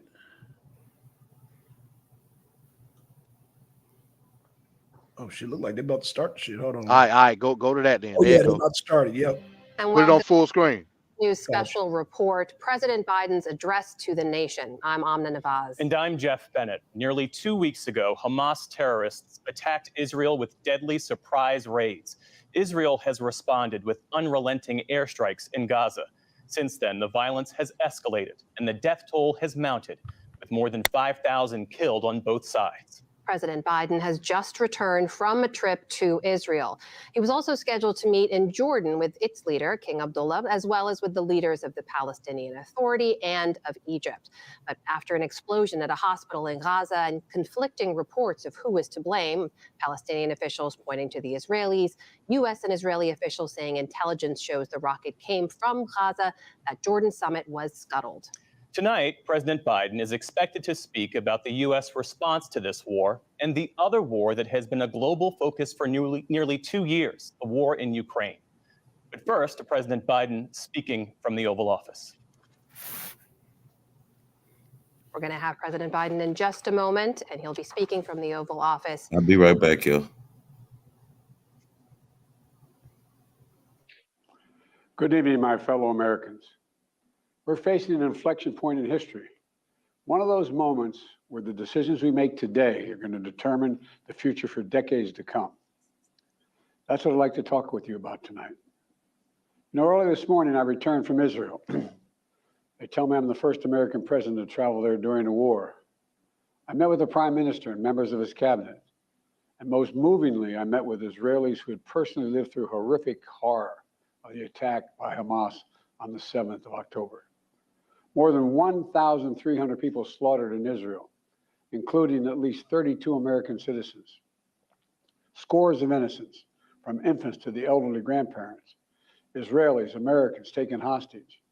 As I told the families of Americans being held captive by Hamas, we're pursuing every avenue to bring their loved ones home. As president, there is no higher priority for me than the safety of Americans held hostage. The terrorist group Hamas unleashed pure, unadulterated evil in the world. But sadly, the Jewish people know perhaps better than anyone that there is no limit to the depravity of people when they want to inflict pain on others. In Israel, I saw people who are strong, determined, resilient, and also angry, in shock and in deep, deep pain. I also spoke with President Abbas, the Palestinian Authority, and reiterated that the United States remains committed to the Palestinian people's right to dignity and to self-determination. The actions of Hamas terrorists don't take that right away. Like so many other, I'm heartbroken by the tragic loss of Palestinian life, including the explosion at the hospital in Gaza, which was not done by the Israelis. We mourn every innocent life lost. We can't ignore the humanity of innocent Palestinians who only want to live in peace and have an opportunity. You know, the assault on Israel echoes nearly 20 months of war, tragedy, and brutality inflicted on the people of Ukraine, people that were very badly hurt since Putin launched his all-out invasion. We've not forgotten the mass graves, the bodies found bearing signs of torture, rape used as a weapon by the Russians, and thousands of Ukrainian children forcibly taken into Russia, stolen from their parents. It's sick. Hamas and Putin represent different threats, but they share this in common. They both want to completely annihilate a neighboring democracy, completely annihilate it. Hamas' stated purpose for existing is the destruction of the state of Israel and the murder of Jewish people. Hamas does not represent the Palestinian people.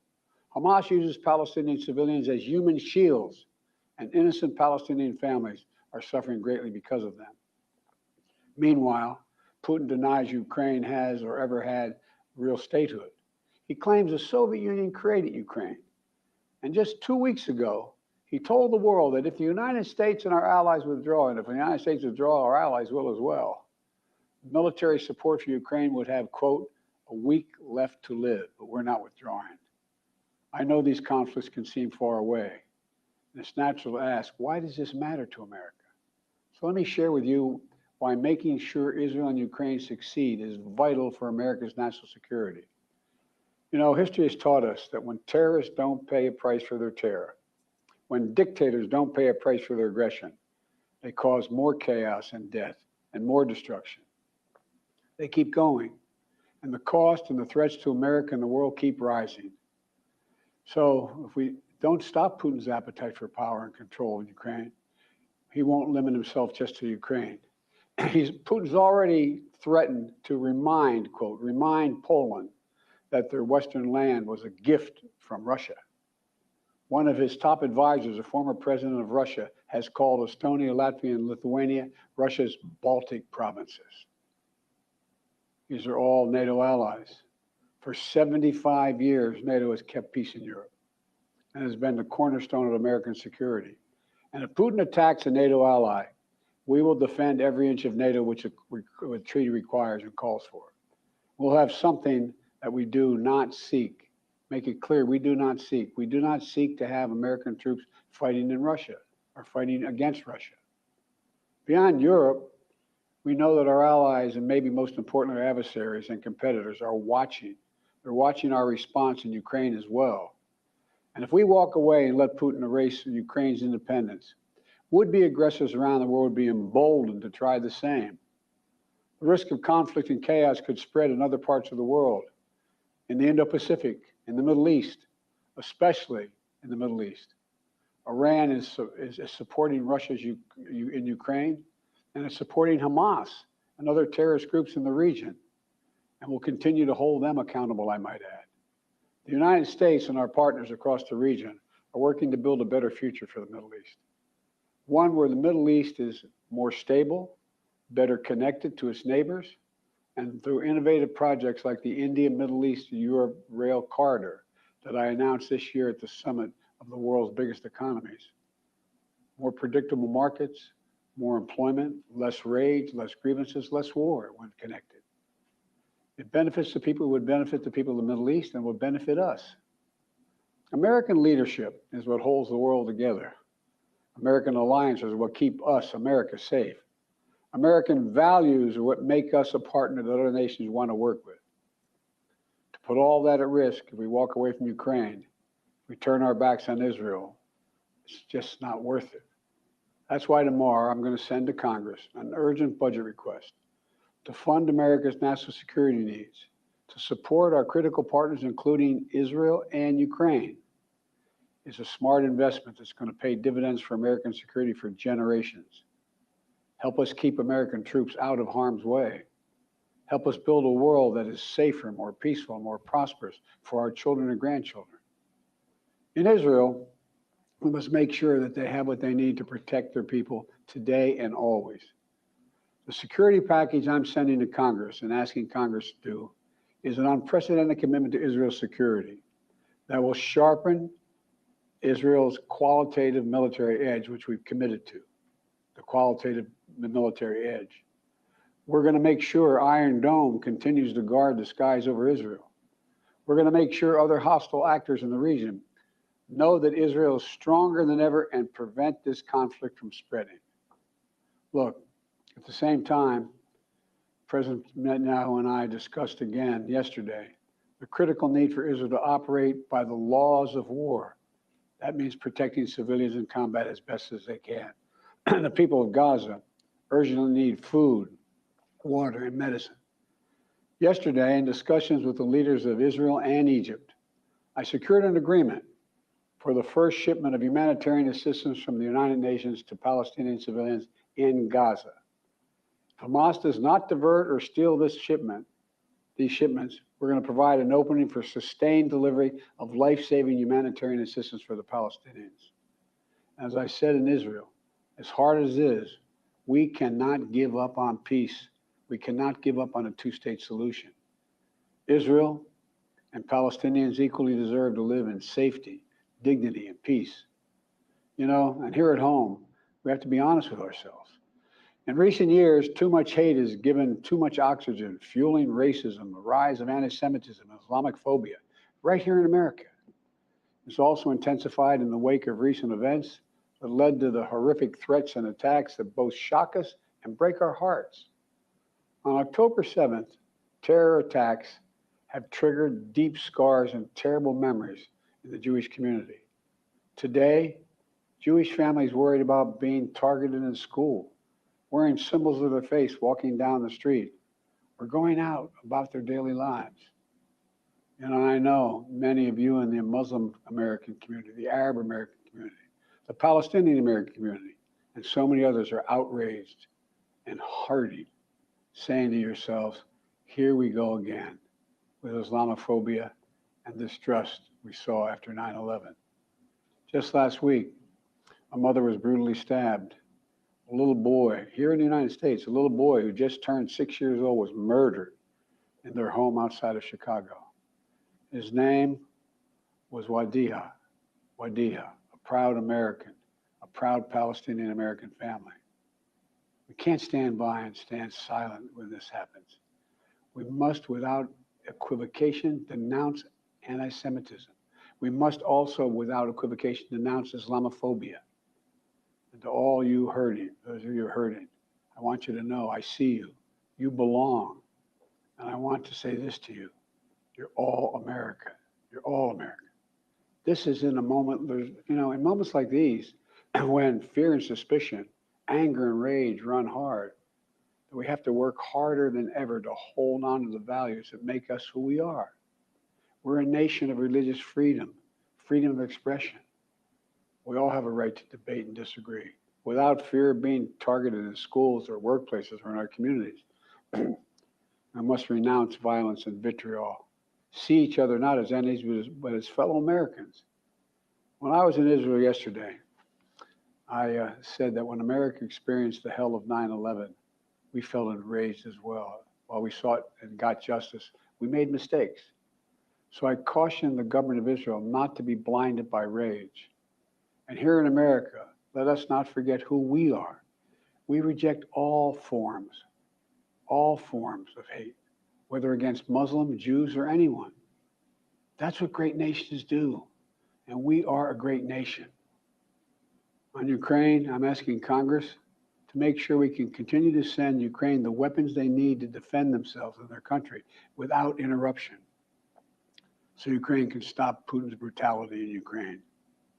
They are succeeding. When Putin invaded Ukraine, he thought he would take Kyiv and all of Ukraine in a matter of days. Well, over a year later, Putin has failed, and he continues to fail. Kyiv still stands because of the bravery of the Ukrainian people. Ukraine has regained more than 50% of the territory Russian troops once occupied, backed by US-led coalition of more than 50 countries around the world, all doing its part to support Kyiv. What would happen if we walked away? We are the essential nation. Meanwhile, Putin has turned to Iran and North Korea to buy attack drones and ammunition to terrorize Ukrainian cities and people. From the outset, I've said, I will not send American troops to fight in Ukraine. All Ukraine is asking for is help, for the weapons, munitions, the capacity, the capability to push invading Russian forces off their land, and the air defense systems to shoot down Russian missiles before they destroy Ukrainian cities. Let me be clear about something. We send Ukrainian equipment sitting in our stockpiles. And when we use the money allocated by Congress, we use it to replenish our own stores, our own stockpiles with new equipment. Equipment that defends America and is made in America. Patriot missiles for air defense batteries, made in Arizona. Artillery shells manufactured in 12 states across the country, in Pennsylvania, Ohio, Texas, and so much more. You know, just as in World War II, today patriotic American workers are building the arsenal of democracy and serving the cause of freedom. Let me close with this. Earlier this year, I boarded Air Force One for a secret flight to Poland. There I boarded a train with blacked out windows for a 10-hour ride each way to Kyiv, to stand with the people of Ukraine ahead of the one-year anniversary of their brave fight against Putin. I'm told I was the first American to enter a war zone not controlled by the United States military since President Lincoln. With me was just a small group of security personnel and a few advisors. But when I exited that train and met President Zelensky, I didn't feel alone.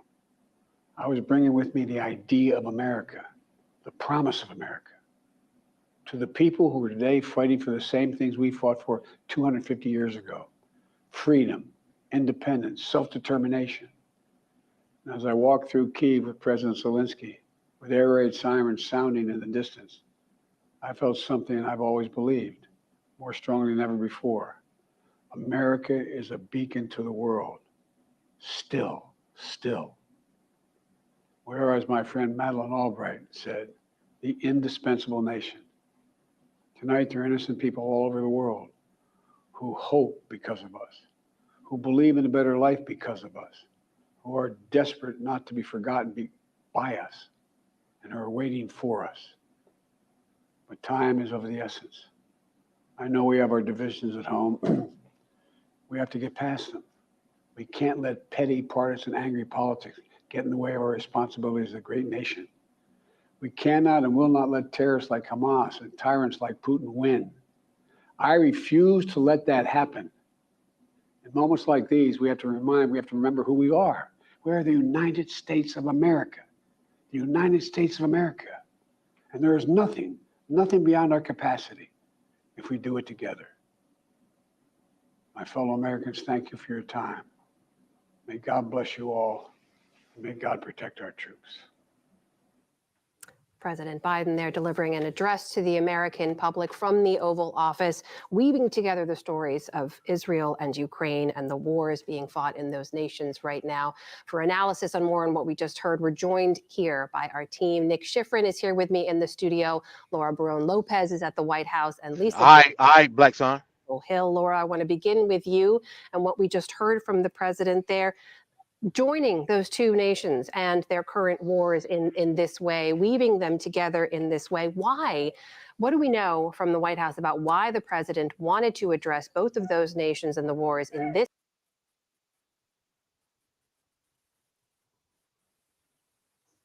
All right, we heard that bullshit. Straight bullshit. Yeah, man. Well, that's right, Jesse, man. That war in Ukraine been ended, man. It been in, man, shit. I'm confused, Black Son. What's that? Why was the majority of the speech about Ukraine? And we supposed to be talking about Israel? You know, I'm glad you saw the 3-card money because he didn't mention nothing about Taiwan. He mentioned nothing about the southern border. Nothing about the border either. He just did the 3-card money. Y'all just witnessed the goddamn president doing 3-card money. Yeah, he was on that good sugar booger tonight, boy. He said, I can get it past him. Damn. But I was expecting a whole lot more context than that. Right. He used Israel and Palestine to butter us up, and then he just slid in. Yeah, slid in. You went straight to Ukraine. Went straight to Ukraine. I'm like, what the hell? Don't nobody give a damn about Ukraine. We want to hear about Israel and fuck. Like, and then he lied. Yeah. He said he secured safe passage of the humanitarian aid. I just gave a breaking news that ain't happening no more. He ain't say shit about that. Right. Man, that was some bullshit. No, that's all right, Deacon. He did the 3-card money, but we caught it. We caught it, Deacon. We caught it. He didn't mention nothing about Taiwan because that's really why I compromised and played it tonight. I said I want to hear about Taiwan. Like, what is the emergency with Taiwan? Didn't hear shit about Taiwan. Didn't hear shit about the goddamn border. But that's who you want to vote for, though, Ron. Damn, just walk away. Walk away. Walk away from Israel bombing the shit out of Palestine. Just walk away. There has been too much violence, too much pain. None here without sin. But I have an honorable compromise. Just walk away. Give me the pump, the oil, the gasoline, and the whole compound, and I spare you lives. Just walk away. I will give you safe passage in wasteland. Just walk away, and there will be an end to the horror.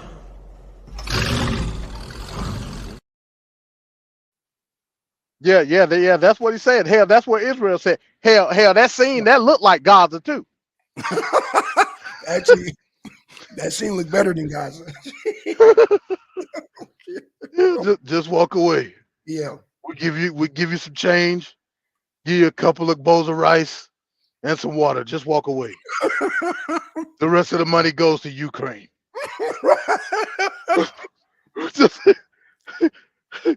just walk away. He just 3-card minded us with goddamn Ukraine. Goddamn. Hey, I told you, bro. They gonna figure out a way to nudge in all that shit with money. All that shit. But my thing is, I just want to hear how Taiwan fits in. That's all I wanted to hear. I want to hear how the damn southern border fit in. They ain't hear none of that shit. Ron? Trust Biden, man.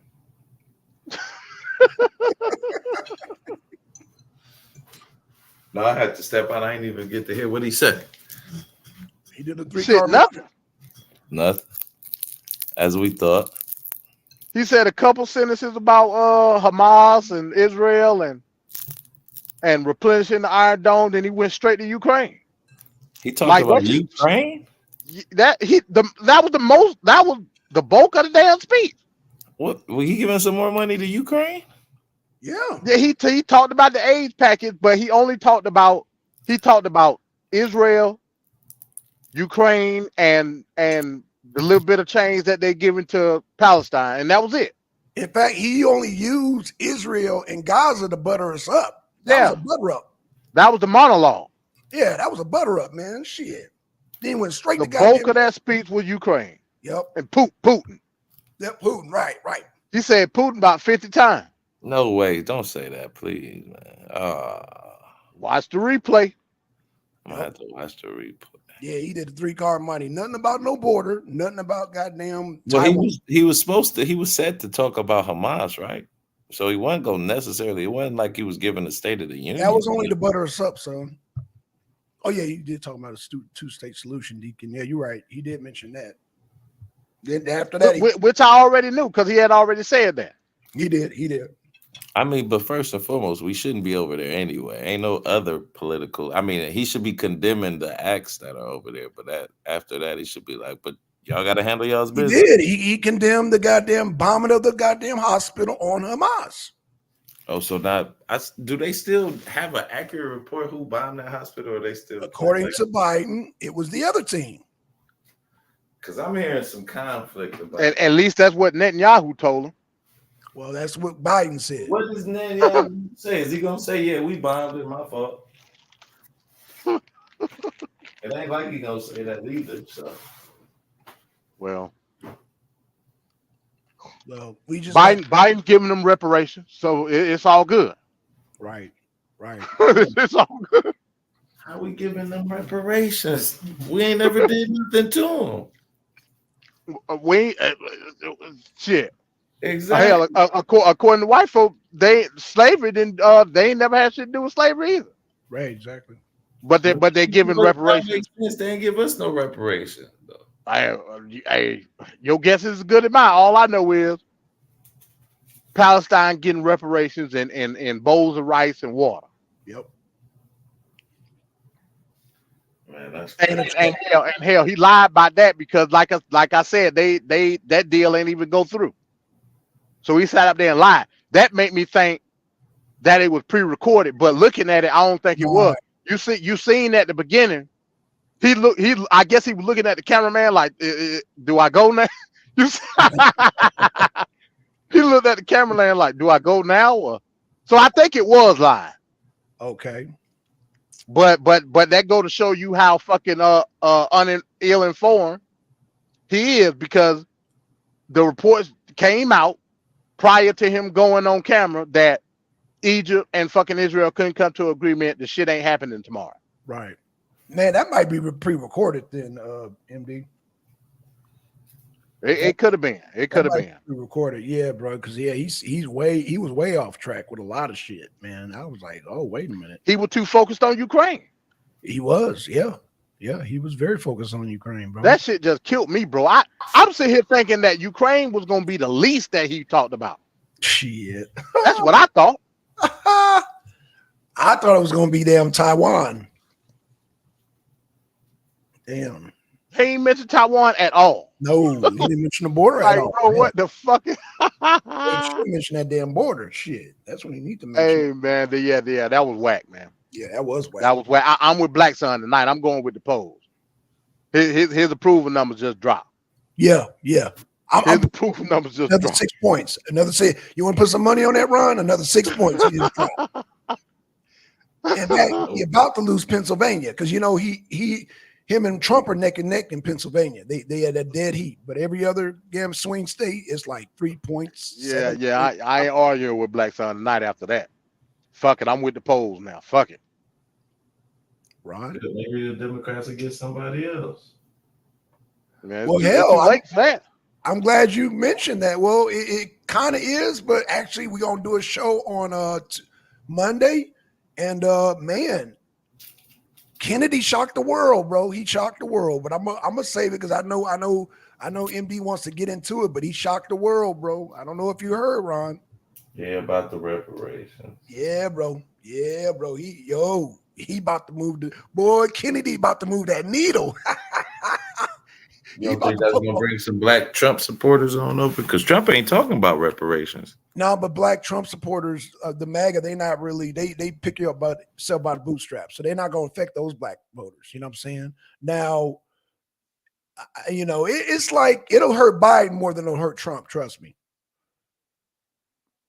Because black people know what to expect with damn Trump. They know it ain't going to be no reparations. But with them, they'll look at Biden sideways like, damn. Kennedy talking damn, yeah, he gonna take away he gonna take away the progressive vote. That's what he gonna do. Oh, did we lose MD? Damn, I think we lost. No, I'm here. Oh, okay.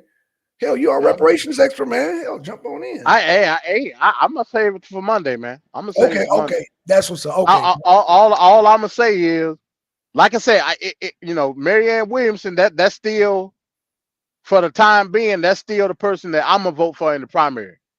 But it's a possibility that may change, and I may go independent. I may go RFK. Like he pulled one over on me then. Yeah. He pulled one over on me. I tell you who ain't talking about reparations, Cornel West. Oh, Ron, that's you, Ron. Ron, Bueller. Cornel West reparations is health. Muted. Cornel West reparations is health care and $15 hour minimum wage. Shit.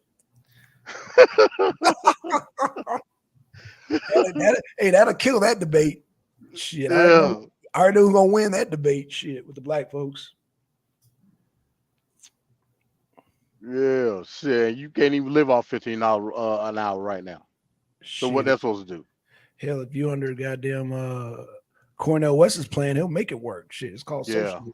Yeah, you won't have no copay at least. Yeah, he'll do a Negro Red on the damn country. Shit. Little Mile Red book. Shit. Let me stop, man, because we over goddamn Ron's head right now. You don't know what's going on. Nope, I don't. Right, I know, because we talking language you don't understand. Like, yeah, little red book, Mao book. Yeah, you don't. Nah, that went over your head. Huh? Mao? Yeah, Mao Zedong. Like Maui Wowie? No, Mao Zedong. The Chinese dictator, yeah. Mao. Yeah, Mao Zedong. Yeah, Mao Zedong. I don't know who that is though. Okay, well. Even though I just said his name, but go ahead. Okay, well. I'm glad you know who he is because that's who Cornel West. That's who that shit. Okay, you might want to tell him, MD. Hey man, it's all good, man. Cornel West gonna have your ass out here with a big ass afro and a long ass goatee like him because you ain't gonna be able to afford no haircut. Ain't gonna be able to afford. Well, Ron already got the goatee, so hey. You already got the great goatee, so hell, you just need to work on an afro. Shit, let the hair grow out. Y'all about the jokes today, I see, huh? Hey, that's your man's. Hell. Who, I don't have a man's. What are you talking about, I man? thought you were down with Cornel West. I like him better than Biden or Trump. Oh, wow. Okay. All right. Well, you better hit your wagon to RFK then. Yeah. Yeah, it's a sister that's down with reparations too, though. Oh, Yeah. MD just mentioned her. Yeah. No, I thought that was the white girl. Yeah, Marianne Williamson. Yeah. But no, it's a black woman. She running for president, but she ain't really. But she down for reparations too. Damn. Oh yeah, I don't know nothing about that. Well, Kennedy about to bring that shit to the mainstream now, bro. It's on the mainstream now. Yeah. Like I said, I like, as of right now, from what I heard, I like Marianne Williamson policy better. But she don't got the shake and move like RFK got right now. That's the only thing. You know what I'm saying? Oh, MD. Jesse said, wait, isn't RFK against reparations, MD? No, he used to be, but all of a sudden, poof, now he not. That's what I said. See? That's what I said. Oh, Che, you didn't hear. Oh, Che must Black not Sun got the article. Black Sun got the article. We gonna bring the article out on Monday. I said the same thing, Che. And all of a sudden he woke up on the right side of the bed. I don't know what happened. But now all of a sudden he talking about reparation. Yeah, RFK had a come to Jesus moment. Yeah. He was against reparations. He was talking about what was he talking about? Like education and the same shit that all the other Democrats talk about. Right. But now all of a sudden, yeah. Now he talking about money for businesses and he talking about and direct payments. Once he said direct payments, I was sold. Oh yeah. I was sold. He talking full reparations. He ain't talking that bullshit. Like Cornel. I was sold. Yeah, he ain't talking that bullshit. He talking real. Once I seen the word direct, hell, I closed the article. I said, yeah, I got you.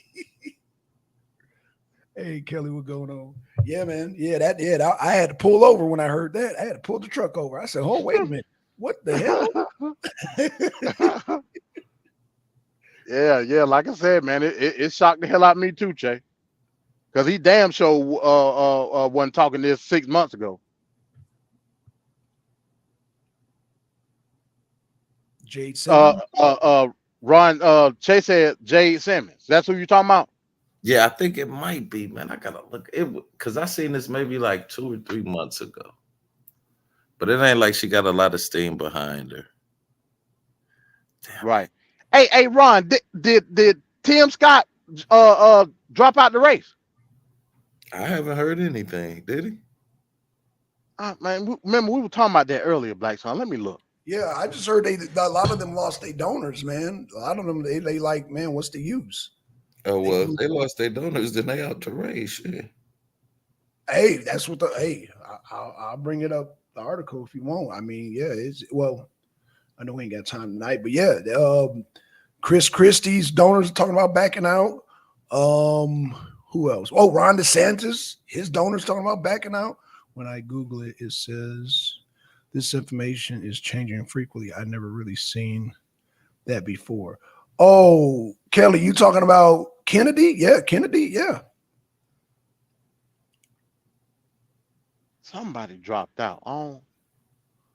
It's probably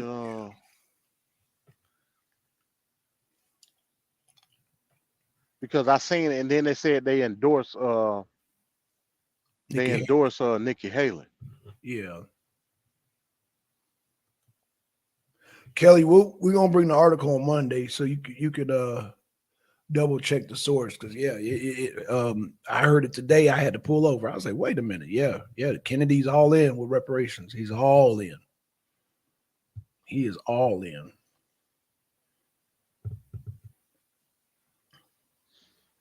Oh, it was Will Hurd. Will Hurd, who's that? The dude from Texas. He wasn't in the debate. He was at the remember we were streaming it that day. He was at the Iowa thing where everybody had the little speech. Oh yeah, Black okay. the half black dude. Okay, gotcha. Okay. Yeah, he dropped out and he endorsing Nikki Haley. Oh, okay, yeah. Nikki Haley, yeah. The dude who was saying that the reason Trump is running so he can grant himself immunity or whatever, like yeah, that dude, yeah. Right. Jesse said he most definitely want to see that article. Yeah. Oh, yeah, we got it. Yeah, we got that ready. We'll definitely have that ready. Che, because Hey, fuck it, man. You want to do this one tonight? We can do it tonight, man. Before we okay. get on. So just the one. Okay, we can do it. Just the one. Okay. I'm bringing it up right now, Che. So Kelly and Che, this is for y'all because y'all, okay. Because I don't think they can wait till Monday. Let me do a share screen. I don't think they can wait till Monday, and that's all good. It's all good. Let me pull it up. Let's pull it up. Yeah, RFK had a divine vision by the Black Jesus. Yep. That told him to endorse reparation, and that's what he did. Yep. Jesus came to him in a dream, bro.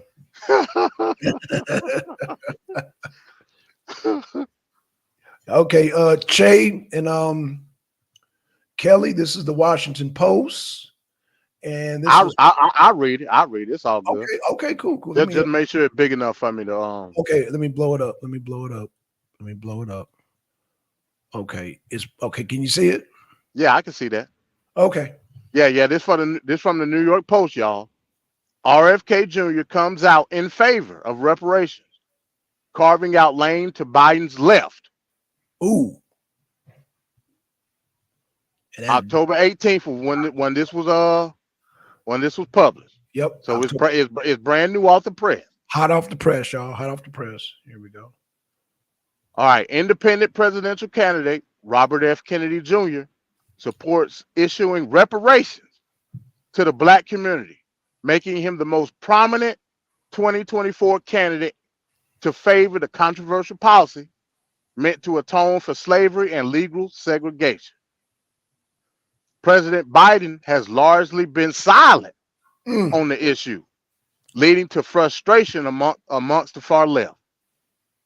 Kennedy, who ditched his Democratic primary challenge to Biden earlier this month, has spoken out in favor of issuing federal dollars to rebuild Black infrastructure like banks and businesses, and as well as direct redress payments or tax credit, which I can get with too.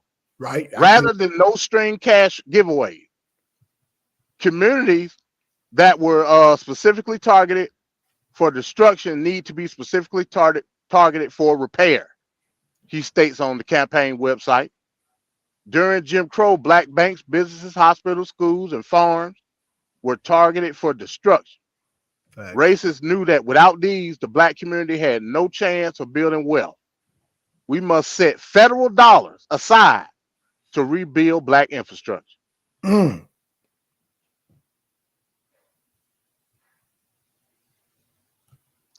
These programs. Oh shit! Hold on. Okay, there we go. These programs complement direct redress payments or tax credits to the descendants of the victims of Jim Crow and other victims of persecution. The pledge continues. RFK Jr. Now I don't like that wording, but I'll take it. The pledge continues. RFK Jr. will find ways to offer this redress that are legal, fair, and win approval of Americans of all races. Kennedy has also said he supports establishing development projects like the Bedford-Stuyvesant Restoration Corporation, which his father helped found. Hold on. So is he saying he basically want to bring back the project? Oh no! What the hell? Now I know the Bed-Stuy project, but what's the Bedford-Stuyvesant Restoration Corporation? Which his father helped found in 1967 along with then Mayor John Lindsay. And then let's continue to read. Maybe we'll get more context. Okay, tempo. Well, hell, if I get a free apartment and direct payment, hell, I'm good. I don't want no apartment on no damn project. Jeez. Hell no. Oh, let me see. Those actions the projects, man. Say what? Said ain't nothing wrong with the projects. No, I was just. It say those actions are less likely to contribute to polarization between blacks and whites because it benefits everybody. Everybody, even people who are Trumpers. Everybody wants. Okay. I know what it was now. It was the Bed-Stuy restoration. It was like a it was part of the project, but it was like a co-op for people that was establishing businesses in that neighborhood. So yeah, I ain't got no problem with that. Okay. Everybody wants business to work and to flourish. Kennedy Jr. told YouTuber Matt. Why the fuck is he talking to Mav Hoffa? Grassroots, man. Grassroots. In a July interview. All right. The 69-year-old son of the late Attorney General and Senator from New York has courted traditional Republican and Democratic voters, raising concerns the environmental lawyer and anti-vaccine activist. They had to put that in there. Anti-vaccine activists may take votes away from both major party nominees next November. Biden has faced pressure from activist groups and Democratic members of Congress to issue an executive order on reparations amid congressional gridlock. The White House has maintained that the president supports a quote-unquote study into reparations, but has not specifically said whether he will sign a reparations bill. Check this out, Ron. Far-left independent candidate Cornel West, who some Democrats are worried will steal votes away from Biden, also states he supports reparations, but we know what type of reparations he's talking about. Yep. West's platform include plans to issue a directive to complete reparations process and findings within 2 years so checks can be cut and sent to eligible recipients. I ain't heard him say that. And call to push Congress to pass filibuster-proof budget reconciliation for reparations and land back provisions. RFK Jr.'s campaign did not immediately respond to an inquiry about specifics of his plan. I think that's it. Okay. Yeah, I ain't heard Cornel West talk about no direct payment. Yeah, that's new right there. I done heard him talk about $15 an hour. Right. Healthcare, education, shit like that. All shit that I can get with my direct cash payment. What Chris say, free rent in the project and a free dozen Krispy Kreme a month. What the? Well, again, you may have reservations about the way RFK may be going about reparations. The fact of the matter is now all of a sudden, yeah, it's mainstream now. He's talking about reparations. You can't take that away. Nah, it wasn't Tim Scott, Che. It was Will Hurd. Yeah. Tim Scott still holding on by the skin of his black ass. He's still holding on. How, I don't know. Hell, Tim Scott. Let Tim Scott tell it. Hell, reparations is a mama and a daddy in the house. Right. That's reparation. Tim Scott on that conservative bullshit. Don't nobody want to hear that. Right. Pick yourself up by the bootstrap. Yep. Yeah. Because I ain't got no daddy. That's why we fucked up. Right. Exactly. Let him tell it. Him and my uncle Larry Elder. Larry Elder be saying that same shit. That's my uncle though. So. All right. According to E Bizzle. Oh shit! Shout out to E-Bill. Oh shit! So yeah, man, yeah. There you have it, man. I don't know what else we can we can get into tonight, man. Like I said, you heard. I'm still appalled by that goddamn Biden speech. That jacked me up for the night. Yeah, that was a 3-card money, man. That jacked me up. Yeah, that's straight up 3-card money, man. That's a classic Democratic move. Hell, what hell? Did you expect more? Shit. Damn. Man, he said a couple sentences about Palestine and Israel went straight to Ukraine. Straight to Ukraine. Talks about don't pass go, don't collect $200. Goddamn. Yeah. Putin. Ukraine. Yeah, Putin. Putin. And Putin.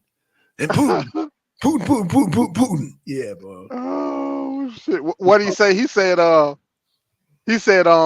Ukraine has retaken all man territory back. You heard what he said that? Man, what? Hey, when he said that, I said I ain't had no choice but to think of Black Sun. I said, oh shit. Oh yeah. Why did you say that? Yeah, bro. Why did you say that? Be all on that. You know I'm gonna be all on that, bro. Oh my God, I can't wait to goddamn get on that shit. I'm a boy. He said, "Goddamn, yeah, it took back all the territories. What territories?" Damn. I said, damn. Oh, you done stirred Black Sun up. So I guess they done took back Crimea. Took back goddamn Donetsk and Luhansk. Goddamn, what did Bakhmut? Come on, man. They about to take Kharkiv. All jokes aside. Oh yeah, I hadn't been talking about Ukraine lately. They about to take Kharkiv. They about to cross that goddamn river. So yeah, man. Yeah, that's what's going on. Took back all territories. Goddamn. Damn, bro. Yeah. I'm just we got 3-card money tonight, bro. Yeah. We got 3-card money, man. And like I said, I just wanted to hear because I was curious about Taiwan. Yeah. Shit. Yeah, you're right, Che. The old fucking you talking about 3-card money, goddamn. What that shit the one tide lifts all boat shit. Yeah. That's how you gonna give money to everybody. Except for your black ass and my black ass. Yep. No reparations for us though. Hey, that's Ron's boy though. That's Ron's man. Oh shit. Damn. Yeah, Ron, you want your reparations, man? You gonna have to send a couple of cruise missiles and goddamn a couple of cruise missiles and some damn Iron Dome munitions over there to Israel, man. That's right. Your reparations is standing with Israel. That's right. That's damn. That's your reparations. Standing with Israel and Ukraine. Yeah, your reparations is giving goddamn the Palestinians their reparations. That's your reparations. Basically, yeah. Yeah, what that shit called pay it forward. Yeah. We paying it forward to the damn Palestinians. Yep. Yeah, like they do at the grocery store. You know, somebody put something on during the holiday. That's right. Yeah. People be nice and put something on your grocery. Yep.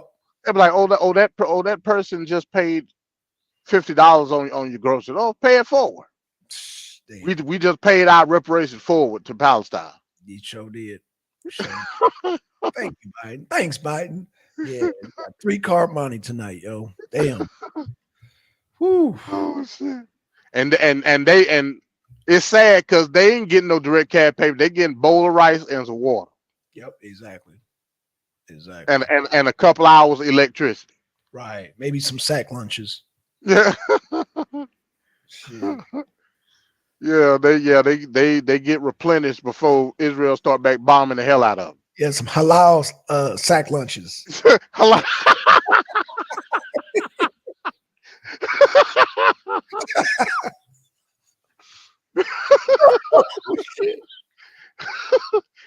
Oh shit.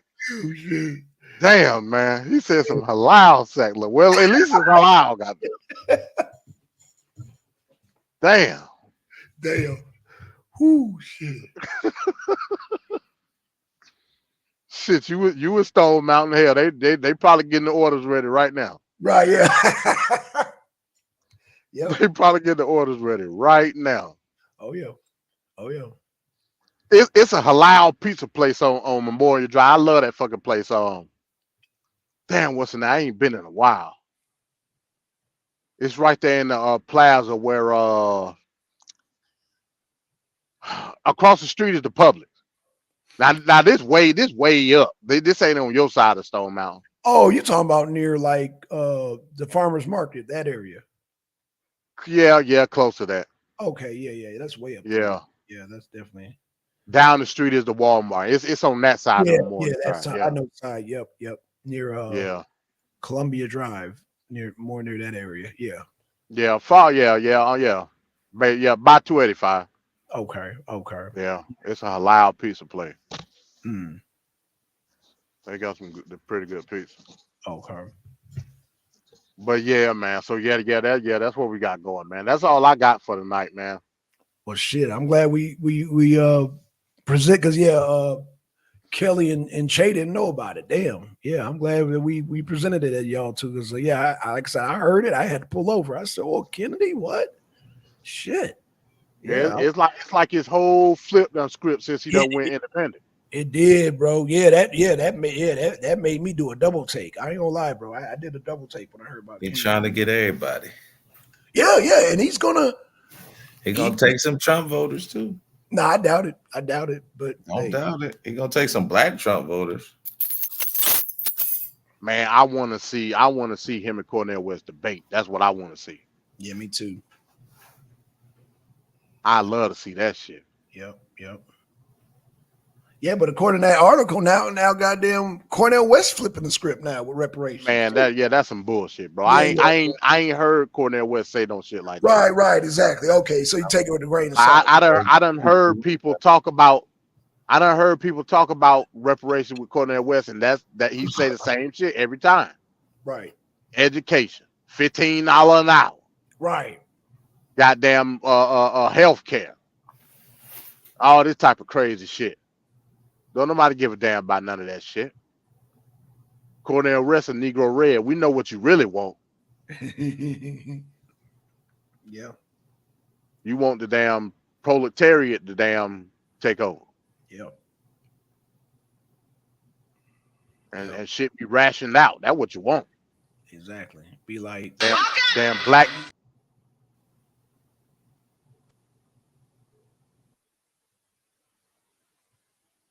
Damn, what happened? No. That I was about to show what he wants. This is what Cornel wants. Welcome to another edition of Thunderdome. What Cornel wants. Have us living in damn Thunderdome and shit. Yeah, Mitch McConnell did say that Obama was out reparation. Hell, Obama ain't even black. Hell yeah, he's not even a Christian. What the hell going on around here? Who said Obama was our representative? We didn't get a damn thing from Obama. That was a lousy deal then. Shit, yeah. Lousy deal. Horrible. Damn. You know it bad. Or Ron agreed. Yeah.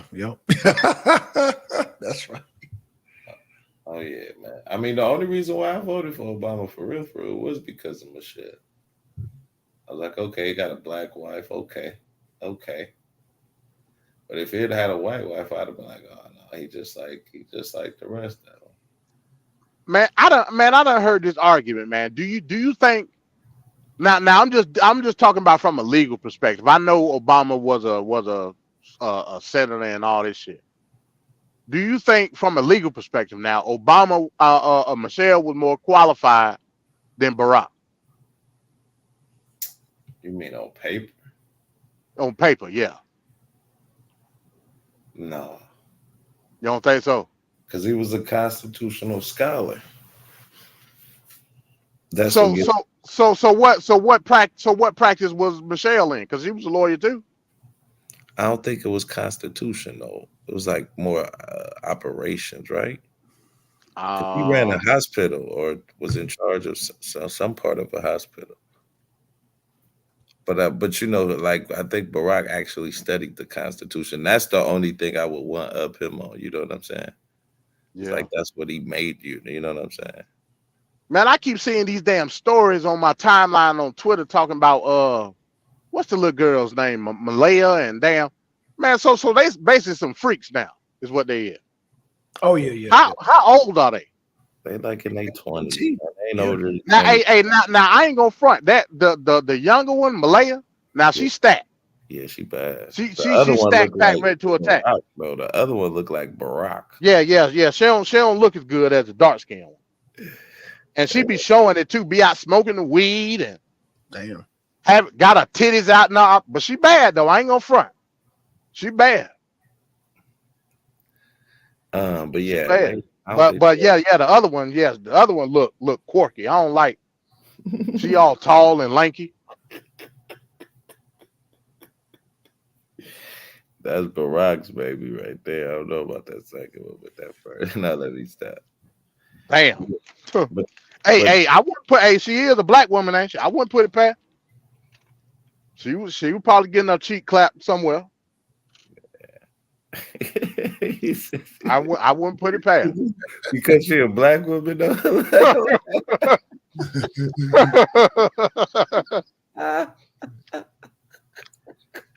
I wouldn't put it past. Oh, don't say it like that. I know some loyal black women. Hey, Andy said she a black woman. Now you got some Negro that say Michelle looked like a man, and she's not attractive, but she got a body. She got body. That's what I was about to say. Yeah, she got body. Like from the waist down, she bad. Yeah, like she's not attractive. She kind of looked like Sigourney Weaver to me. But from the waist down, she got it. But yeah, she all woman though. Like she ain't really. That's what I like. It'd be weird. She got some broad ass shoulder. It'd be like weird. She used to play for the Falcons or something. But from the waist down, she in there. I ain't gonna lie.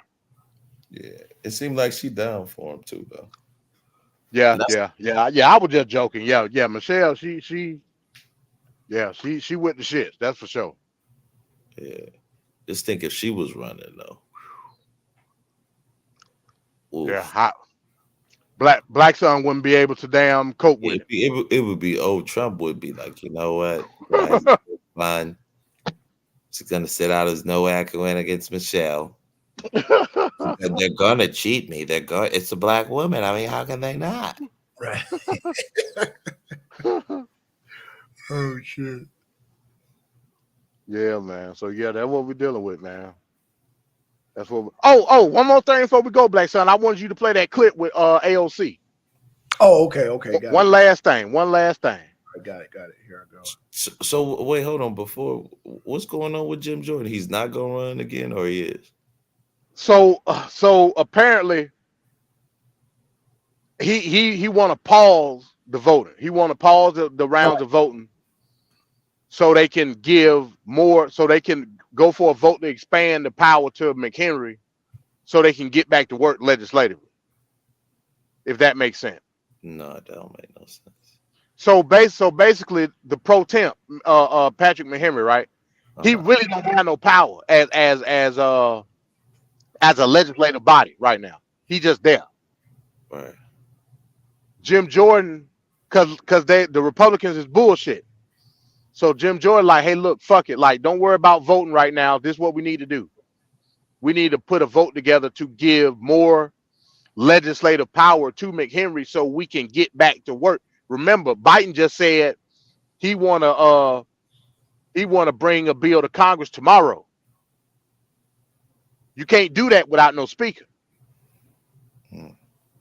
So Jim Jordan like, hey, look, let's just pause everything. Fuck the nominational votes or whatever. Let's give the legislative power to McHenry so we can get back with putting bills and shit on the floor. Because right now they can't do it. So basically making McHenry like a semi-permanent speaker as of right now. And what that'll do is it'll put back into play them voting on a budget so the damn shit won't shut down in 30 something days. Well, in 20 something days now. Bro, that is. I mean, the Republicans are a mess, though. You have to admit it. I agree. I agree. That's a total. You can't even get a speaker, and then so why even do it? Like that's when, like, why would you even do it? And you don't got no dude in the wings waiting. That should have. And Black Son argued me down yesterday. I tried to tell him. I said, "Hey, look, man, the Republicans standing on their square." He said, "Nah." He said, "Nah, they gonna eventually vote for Jim Jordan." I said, "Okay." They don't want Jim Jordan, man. He bad for the business. I mean, for the brand. He too extreme. Like you, like not saying Kevin McCartney was a good pick, but you could see him working with. You got to work with the other side of the aisle. Like that's just So you saying bipartisanship is bad? no. According to these MAGA Republicans. Oh yeah, it is. It's MAGA. It's their way or no way. They the only right. That's what I'm saying. You can't do that in legislation. You gonna have to compromise. Ron, Black Son. So Ron, you down with more funding for Ukraine? I'm saying, like it's all or nothing with them. It's no compromise. Like, so again, I'm gonna ask you a question. You I'm down? gonna have to give something up. So you down with funding Ukraine? No, I'm definitely not.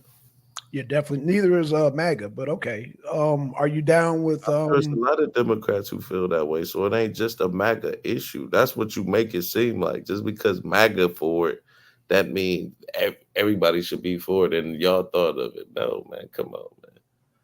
And that's what I'm saying. Some commonalities we can meet on, but you can't just have it your way because it's an idea. Like I'm like, okay, that sounds reasonable. Well, then we got to do it all my way now. Nah. Don't work like that. And legislative, I'm saying. Well, tonight, because you stepped away, but we just witnessed Biden fluff us up with the goddamn Palestine and Israel and went straight to Ukraine and told us that Ukraine took back territory. But you understand why he can't do this? Because the Republicans are a mess. Like if the Republicans had their shit together, they could be like, no, this is what's really going on, y'all. But they such in a disarray. That's why there was a fallout. And that's why Biden can do what he do. He kind of got them at the grips now. But do you understand the whole reason for the fallout though? That's one of the reasons for the fallout was Ukraine. Okay. That's one of the major reasons. That is one of the you literally if you're not ready to go, you literally can't organize nothing. So what's the sort of so you just doing it just to say, okay, well, we ain't got nothing, so we ain't gonna do nothing. Y'all ain't fighting at all. What's the point of having y'all in there? I'm just saying if I'm thinking. So y'all just gonna chill, have everything messed up on your end. Because Biden could say, oh, look, I'm trying to do all this stuff. What if he just started doing legislating to help people? So you just said there's a portion of Democrats who don't want to fund Ukraine anymore, correct? I'm sure there are. Okay. So you got that percentage that you just said. A major majority of Republicans, whether they be goddamn, you call them rhinos or goddamn MAGAs, whatever you want to call them, you know what? I can't even say the goddamn rhinos, but majority of people across the country are phoning their senators saying we should not be taxed. It's not just black people, it's white people, it's people all over saying we don't need to be funding Ukraine no more because word has got out that they're losing. Like Biden and the fake string media, they can say whatever about Ukraine. Oh, we took back territory. No, the reality is no. Hold on a second. Now, when you call your senator, after you tell them that, what can the senator do? Still vote for money for Ukraine? Am I right? They can no vote. What you say, they can still vote to pass that bill, right? No matter what you say at the end of the day. Well, if you get a majority, like so they were trying to hear anything. I'm even when you call your senator and he's like, okay, now he can still go and vote the other way, right? That's what I'm saying. He just has that leverage to go and vote the other way. Well, that did happen. Remember, that's how the whole McCarthy debacle happened. Thank you, MD. Oh my God. But this is what I'm saying. But I'm looking at it both ways though. Right, I know. So the majority consensus was that the Republicans were fed up with funding Ukraine. Thank you. Then what happened was some of those senators went in the back door with McCarthy and some Democrats and backdoored the deal to fund Ukraine. So then we got the whole debacle with not even having no damn Speaker of the House no more. So what I'm saying is I get both of y'all points, but the fact of the matter is what's being used as a compromise right now is Ukraine. There you go. So with that being said, let's see what AOC got to say. All right. All right. Everybody's favorite Democratic representative. All right. Let's see what she says. Let's see what she says. Should Arab countries be taking on the lion's share of the burden to absorb what could be over 1 million, if not more, refugees from Gaza? I think there's something to be said about the region's partners being able to support and step up Palestinians. However, that does not abdicate the United States from our historic role that we've played in the world of accepting refugees and allowing people to restart their lives here. Should Arab countries be taking on the lion's share of the burden to absorb what could be over 1 million, that if was not it. more, It was a short refugees clip. from That Gaza? was it. I think there's Man, that sister looked like she want to just lunge and slap the shit out of goddamn that girl from AOC. Look at the look on the sister's face. Like, are you serious with that shit? So AOC is down with Palestinian refugees. I mean, Yeah. is that okay? Ron? Is it okay that she has that feeling? Yeah, I mean, we're in the United. She can feel how she won't, but actually, it happening, that might be a different story. MD, Ron might be part of that group that was booing goddamn AOC when they talking about giving citizenship to goddamn the migrants. Now she talking about damn Palestinians. Oh shit! Like I said, those weren't Trumpers. Those weren't MAGA booing her. Those were Democrats booing her. What'd you say, Ron? I didn't hear you. I'm sorry. What'd you say? I think Blackson, you have the conception that Democrats love, like Democratic voters love Democrats, like MAGA voters love Trump. They don't, man. They you know what I'm saying? They question them. They act. You know what I'm saying? It's not just whatever they say they're gonna do. So they free thinkers is what you're saying. yeah, Ron. free, yeah, man. I can't agree Shout out with to that. Angels 007. Shout out to Angel. You know? So we're saying the same thing? No, you definitely not with Trump, man. No. We're talking about AOC. We're not talking about Trump right now. I know Trump's your favorite person. We're talking about AOC. Simply just AOC. We're talking about Democrat on Democrat violence right now. What did she say? Wait, her words are violence? No, the people that was protesting against her in New York was saying they were threatening her. And she caught, you saw that shit, MD, right? When she caught out. Man, she caught out. Yeah, I saw it, yeah. She looked like she was scared for her life. And those were Democrats, not Republicans, not Trumpers. Those are Democrats threatening her. I didn't see that. I know you didn't. Sir. Why'd you? So let me give context, Ron. So basically, she did like a speech a couple of weeks ago. As she was at some building, and the reporter was asking about the sanctuary city crisis in New York, and it was people outside. I guess they were protesting, and they were booing the shit out of her so bad you couldn't even really hear like what AOC was saying. Oh, wow. They were booing the shit out of her because people in the New Yorkers, they fed up with the sanctuary city shit, just like in Chicago. They fed up, man. Like you can't take away from that. You can't take away from that shit at all. I would argue it's worse in New York than Chicago, like from a per capita perspective. You know what I'm saying? Mm. Like you got motherfuckers sleeping out on stoops on buildings and shit in New York. I remember when the whole when the flooding happened in New York City a couple of weeks ago, and they was moving the migrants into like schools and fucking 5-star hotels and shit. Now here I am, my black ass, I got to spend an arm and a leg to get a hotel in New York City. And you mean to tell me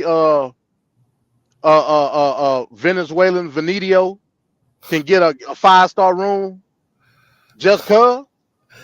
Wait, Nah, wait. man, I ain't going for What was his name? No, I'm just it. messing with you. Venezuelan Venetio.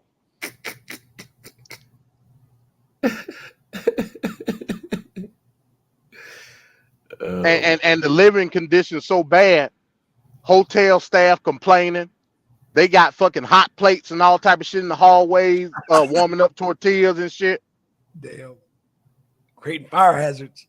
Yeah, fire hazard and all type of shit. Men trying to rape little girls. Remember we had that story. You sure did, yep. Like it's a hellhole. And here I am, I'm hotel staff making $12 an hour, and I got to put up with this shit. I can and hell, I can't even barely afford a place to stay my damn self. Right. Yeah, America's tired of this shit, man. Yep. Yep. And hell, you already got New York a hodgepodge anyway. You got Rico Suave don't even go with goddamn what's going on up in New York with the sanctuary city. Facts. And hell, he a damn half immigrant his damn self. No. Rico Suave. Rico. Suave.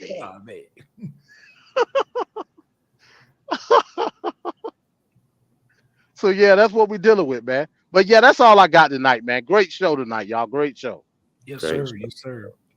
Yeah, we found out that Biden still got it, man. He still got it. He still got the 3-card money. Give him a little sugar boogie, and he can goddamn shuffle them cards quick. Yeah. That shit. That shit got me feeling some type of way. Yeah, man. I'm sitting here waiting your damn speech all day long. Yeah. And you had the audacity of a couple of sentences say Israel and Palestine, then go straight straight to Ukraine. That's crazy to me. Yeah, he gonna lose about another 6 points on that shit. He gonna lose. He's gonna lose PA for that. He gonna lose Pennsylvania. He's losing Pennsylvania for that shit. You was about to say something, Ron? No. Oh. He tongue tied. I mean, you know. He tongue tied. I don't understand it. Trust me.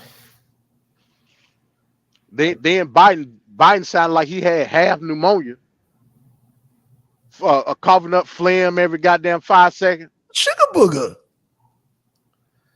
Oh, so now Biden does coke. I'm saying whose coke was that again? No, Ron. Whose coke was that again in the White House? Because they thought it was anthrax.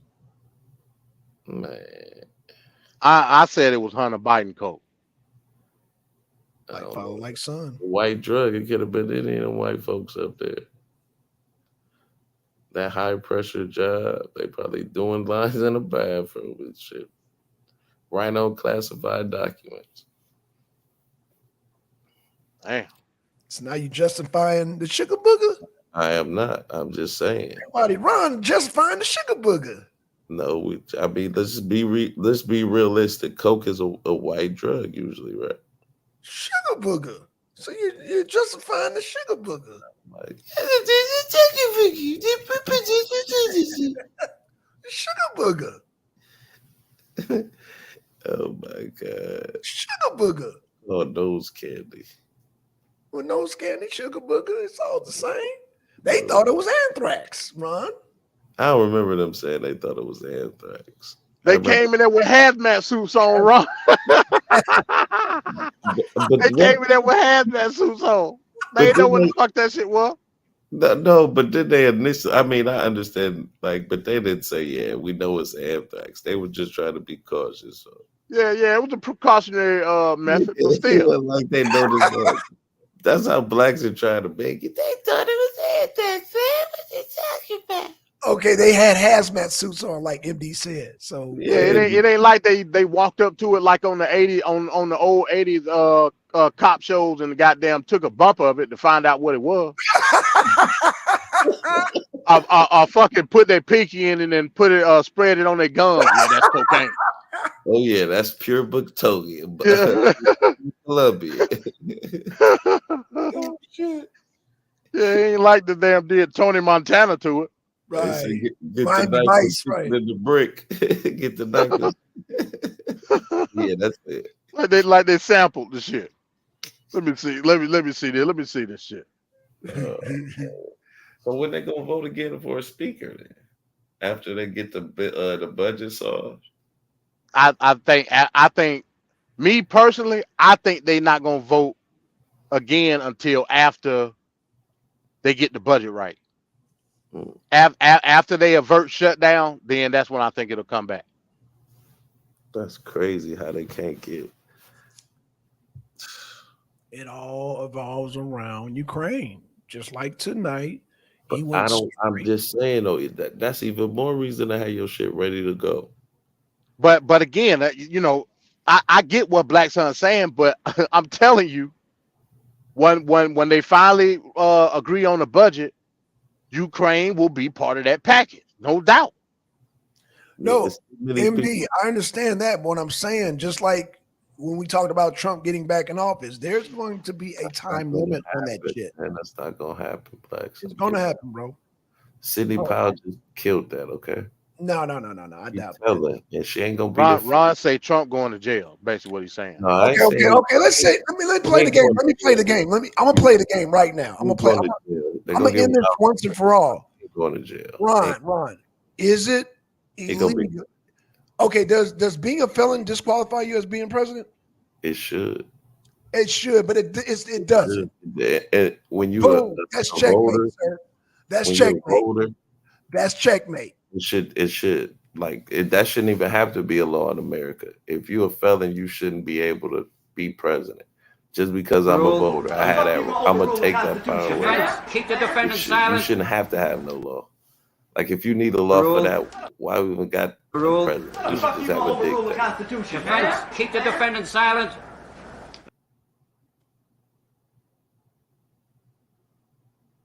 I mean, be rational, Black Sun. As a felon, you can't vote. But you can run for president, though, sir. I mean, I just said be rational. That's all. He can't be, man. It's Trump. There is no rule. There How the is fuck no. you gonna overrule the Constitution, man? Keep the Like defendant who? silent. I mean, like in America, people. Hold on, Blacks. Hold on. No, I'm saying this is the sentiment of MAGA, though. In Right, America, let me clear this up. they love him so much that he couldn't be a felon and still be president. Keep the defendant What's the silent. point of even being America anymore? Wait. Who did he murder again? I'm sorry. Who did he It murder? doesn't matter. The Constitution. matter.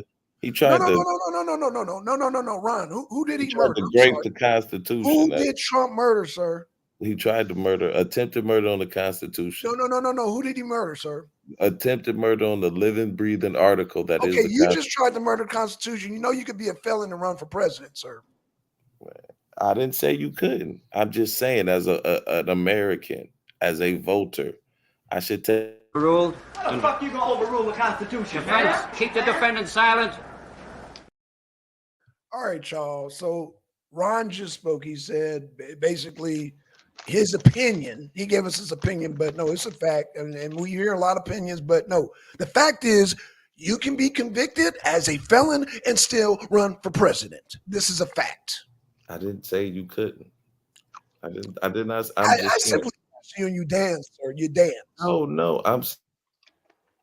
You gave your opinion, and I didn't ask you for your goddamn opinion. I asked you, can you vote? Can you run for president as a convicted felon? I said, I'm going to play your game. And you started fucking dancing.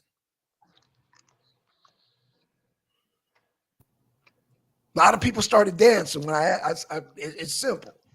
So we can Sidney Powell this and Fannie Willis that, and they can get, and he will still be the president of the United States, sir.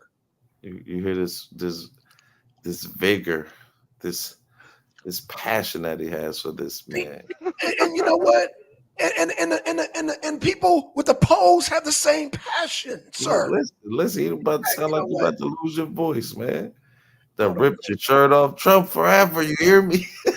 I'm just saying, bro. Say he did Hulk Hogan, ripped his shirt Yeah, off. hey, I was just about to. I am a real. Oh shit. High Lord was right. That should be Trump's.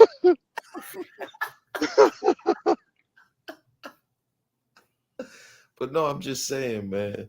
Like just the everything. We're supposed to be the beacon of freedom. Right. We have a felon or someone. Okay, and it's the crime that you know he's. the country was built Hold on on a felons. second.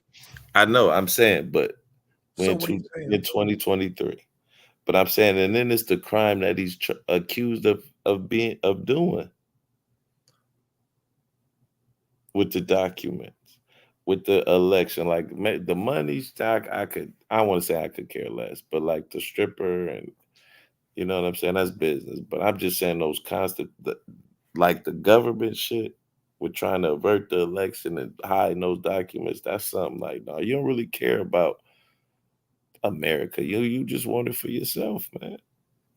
When it's over, it's over. I ain't saying like you do what you do when you win, but when you know it's over, it's over. Pass it to the next man.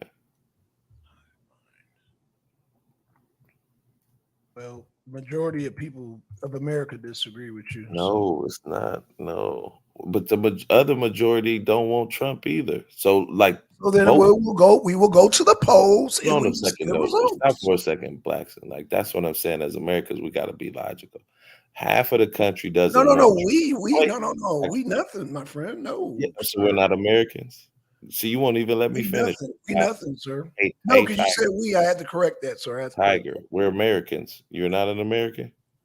You said we. So we have to know because you said we We're have to. That's Americans. where I had to stop you. When you said we have to, that's where I had to Think stop. logically as Americans, but you didn't let me But your finish. logic and my logic are obviously not the same. Oh, technically it is because you don't want Biden, right? For obvious reasons.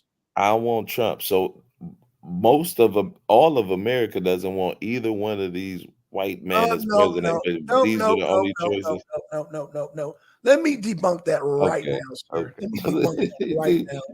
Like you see what I said, Let me logical is just debunk went that out the right window. now. Let me debunk that right now. Literally, you just said half of the country doesn't want Biden. I said the other half doesn't want Liberal Trump. Hive We Mind, a agreed channel on solely that. focused on exposing the And then I abundant said all of hypocrisy America the left. doesn't want any Holy one of these old moly, white the data men. keeps dropping, folks, and it continues to spell one word and one word What did I alone, and lie? that word is disaster. Or maybe let's add a couple words. Disaster for the Democrats, disaster for Joe Biden, you know, detrimental for your average blue anon leftoid's mental health.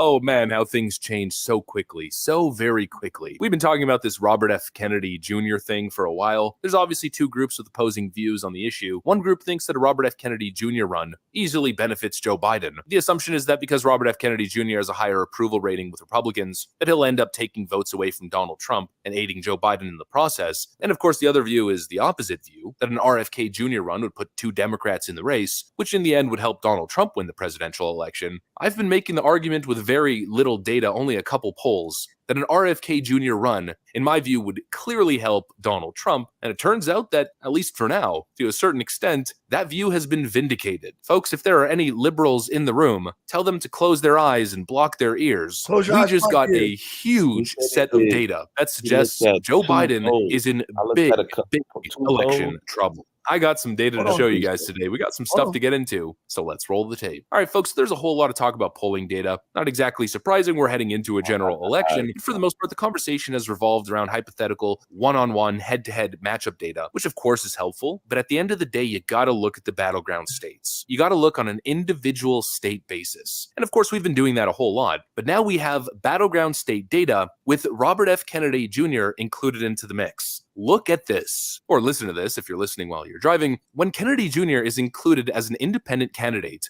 Trump leads Joe Biden in 5 of 6 swing states polled. The data is as follows. Trump leads in Arizona by 5 points at 42 to 37. Trump leads in Georgia by 3 points at 41 to 38. Trump leads in Michigan, of all places, at 40 to 38. Trump is tied with Joe Biden in Pennsylvania at 39 to 39. Trump leads by 3 in North Carolina at 41 to 38. And Trump leads by 8 in Florida at 44 to 37. Absolutely brutal, crushing numbers for the Democrats. A Robert F. Kennedy Jr. campaign takes votes away from Joe Biden. And I don't even think that's the full picture yet. You know, here's a core component of it. Why is Robert F. Kennedy Jr. running as an independent in the first place? He's running as an independent because the Democrat Party shut down any challenge to Joe Biden, shut down the Democratic nomination process. You have disenfranchised Democrat voters who wanted another option. Robert F. Kennedy could have been another one of those options. And now that guy's running as a third party and he's going to pull more votes from disenfranchised Trump voters than he will Democrat? That makes no sense. It makes no sense at all, and we're already starting to see the picture. Boy, is the narrative shifting and shifting fast. You know, last week when we spoke about this, Robert F. Kennedy Jr.'s family members came out unequivocally condemning his run as an independent. Many of them issued public statements, essentially publicly lobbying for him to drop out of the race. Then a couple days later, the narrative shifted. This article was released by Politico. Kennedy family feud cools as RFK Jr.'s independent run rattles Republicans. The stalwart Democrat family had been pressuring Kennedy for months to drop out. So apparently the family's backed off a little bit because RFK Jr. supposedly is going to hurt Republicans. That was released 2 days ago. Well, I have a feeling that Kennedy's siblings probably just called an emergency meeting after they saw this polling data. But honestly, it seems even worse than that for them because Joe Biden's in rough shape regardless. Pretty bad in a 3-way run. But even if Democrats were to convince Robert F. Kennedy Jr. to not run for president, to drop out of the race, Joe Biden still kind of seems screwed. Here's some swing state polling data from Redfield Wilton. In the state of Arizona, Trump leads by 5 points at 44 to 39. In Florida, Trump leads 5 points at 44 to 39. In Georgia, Trump leads 43 to 40. In Michigan, we got a statistical tie, which could go any way. And with the voter enthusiasm gap, Trump could easily win. Trump's ahead by 5 points in North Carolina and down 1 point in Pennsylvania, but of course within the margin of error. And Trump's leading in the aggregate in Pennsylvania.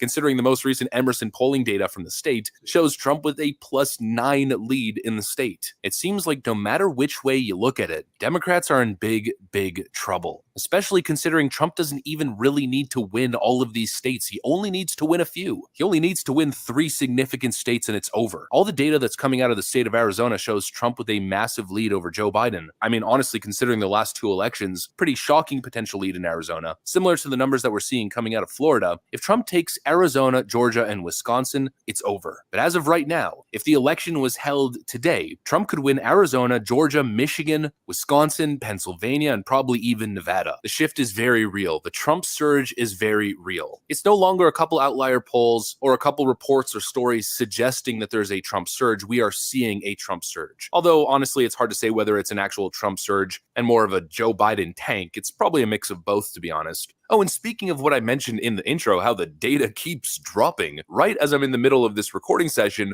another little beautiful poll drops, this one from Echelon Insights, again showing the exact same thing, that Donald Trump is dominating across the board. In the head-to-head popular vote matchup, this poll is showing Trump with 41% support and Joe Biden with 37% support. But again, not exactly the focus. The focus is on the swing states. Notice how a lot of these pollsters all of a sudden are focusing on specific states. When it comes to key battlegrounds, Donald Trump leads by 5 points at 44 to 39. And just to show this monumental red shift that it's not only Donald Trump, it seems to be a conservative shift in general. On the general ballot, or I guess we could call it down ballot voting, Republicans are favored at 47 to 44. It seems like voter sentiment, it seems like this environment is that of a red wave or possible red tsunami. These are bigger Republican leads than we saw in the 2022 election. And even though that election didn't necessarily go so great, it was still a Republican victory. Obviously, we've seen a rightward shift and it seems like we're building on it. Democrats had the whole Roe v. Wade thing, which allowed them to galvanize their base. I'd argue concern related to that issue has subsided quite substantially, especially considering all the doomsday forecasting, for the most part, was highly exaggerated. What I'm seeing now is a never-ending flow of positive polling data for Republicans. Oh, and I almost forgot. The popular narrative in the mainstream media seems to be that Donald Trump is so deeply unpopular with independents, that's going to be the core of his demise. But look at Joe Biden's job approval with independents. He's sitting at a negative 34 rating, with only 30% approval and 64% disapproval from independent voters. How can you possibly win swing states if you're down 34 points with the exact voters who essentially decide who's going to the White House? It's not looking so good for Obama's proxy candidate now, is it? Joe Biden's approval is going right back to his all-time low. Extra conflict in the Middle East isn't exactly helping Sleepy Creepy Joe right now. We saw a huge unprecedented shift in Louisiana as the state flipped ruby red in the recent governor's race. Donald Trump's making huge gains in the most important swing states. He's also winning in aggregate polling data in a head-to-head 2024 matchup, meaning Donald Trump might lead the popular vote. Obviously, that's unlikely, but I'm assuming that the gap is going to shrink from 2020. And that right there, I think, is really all that's necessary. Let's not forget, like I've said a million times, Joe Biden's 2020 victory happened in 3 states by roughly 40 to 50,000 votes total. That is nothing. That is less than 1% of the total vote. If Joe Biden loses 1% of his popular vote lead from 2020 to 2024, it's over. And I don't know, friends, barring any funny business, I just don't see Joe Biden winning Wisconsin. I don't see him winning Arizona. I don't see him winning Georgia. And it seems like even Pennsylvania and Michigan are slowly becoming out of reach for Democrats in this election cycle. At least that's what the data is telling us as of right now. And considering the fact that Trump usually does better the closer you get to election day, well, then you pretty much get it. That's what I got for you guys on this one. If you enjoyed the video, make sure to leave a like and possibly subscribe to the channel. Thanks for watching, friends, and I'll see you on the next one. With that being said, Now you know where Black Son get his research from, Ron. Man, please don't tell me it's the Hive Roman, whatever, dude. The faceless political. No. I saw an ABC poll. I saw a Fox poll. I saw a Rasputin poll. Man, I dude counted said 4 he polls. looked at a couple of polls. MD, I only did that as a shortcut. Look, I can't even. Don't kill the messenger. But No, I I'm can pull the saying, polls up. like he said, I only looked at a couple polls, and he got all fact, these hold on, facts. hold on, Looking at facts. 2 polls. One of them were Fox. You looked at more polls than he did, though. Didn't you say that I know. Fox I'm said? saying Whoa! you looked up more polls than he Didn't you did. say that Fox said that Biden was ahead? You said that the other day, didn't you? I did. You did, right. Let's look up Fox. Let's look up Fox right now and see what they say. Fox. But let me ask you. I'm gonna ask you this for a few more months. When is the election? It's getting worse for Biden day by day, sir. I'm just saying, when is the election, though? More than a year from now?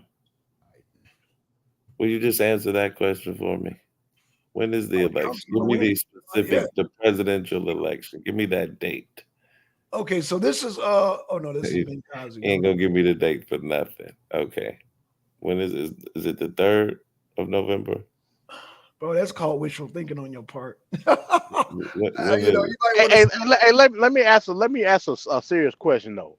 When was the last time we coming up on Super Tuesday? When was the last time in any of y'all's lifetime that we saw a Democratic primary that don't got a race?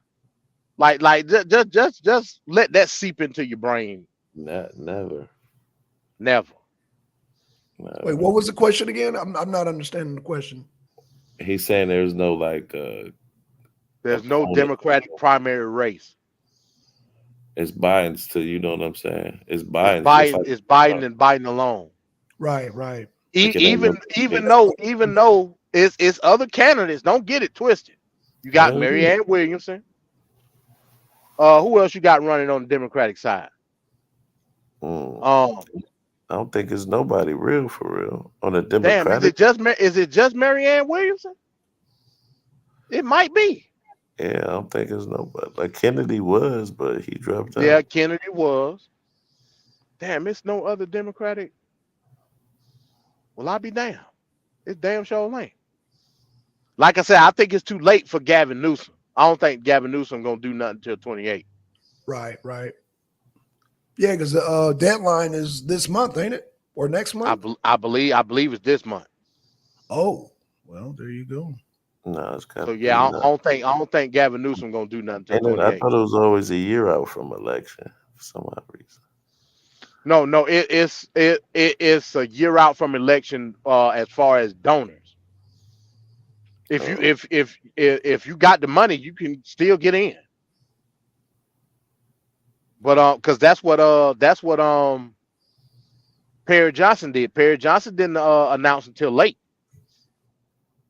on the Republican side. But I don't even think Perry Johnson's still in the race now. At least I ain't heard nothing. But I mean, that's just crazy how like we really don't have choice between Trump or Biden. Well, on the Republican side, we do have a choice. No, you don't. No, you, Tell him, Ron. Now, now I'm agreeing with Ron. Damn. you don't, man. That's Now a I'm lot. agreeing with Ron tonight. Damn. What a You know weird- what? See, Ron, you the problem. No, you know what though? Initially, I thought that Trump won. You know what? DeSantis. I was like, oh, DeSantis got it going on. Like I think Man. I'm like he gonna be just like Trump, but he got a military background. He got a family. He's squeaky clean looking, but he was a total disaster, man. I was like, oh yeah, this Trump's to lose now. DeSantis is an idiot. Yeah, I didn't realize that how stupid he was. I mean, like, wow. Hell, Nikki Warhawk Haley's an idiot too. Shit. Oh No. man, come on. Hell, Yeah, but I'm just saying though, man. DeSantis without just saying that, you like just look at him like, okay, and then you fucked up by talking.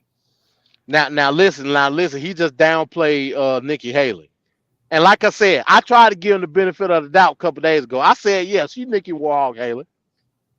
She want to go into Iran and bomb the shit out of Iran and give funding to Ukraine.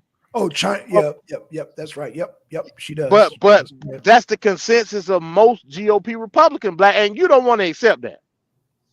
You think this radical fringe MAGA is not the totality of the Republican Party. As a matter of fact, they are a very small percentage, and this what's going on in the speakership race show that. Can't deny it. I just told Ron that the whole cause of that was the funding of Ukraine. So now are you backtracking that? No, I'm not backtracking. What I'm saying is the Republicans know how to play ball.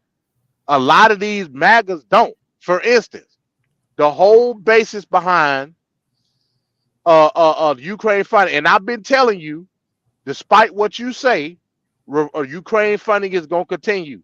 Not because of MAGA, MAGA's defiance, because even them, some of them, backtrack like you saying I am, backtrack and accepted the fact of the Ukraine funding that caused this whole debacle in the speakership in the first place.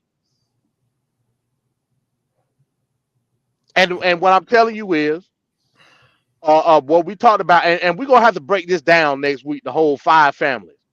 A lot of these MAGA Republicans don't got no leverage in the Republican Party. I think really that's what you're mad about, because the leverage ain't being displayed toward the MAGA Republicans like how some of these old school GOPs leverage is being displayed.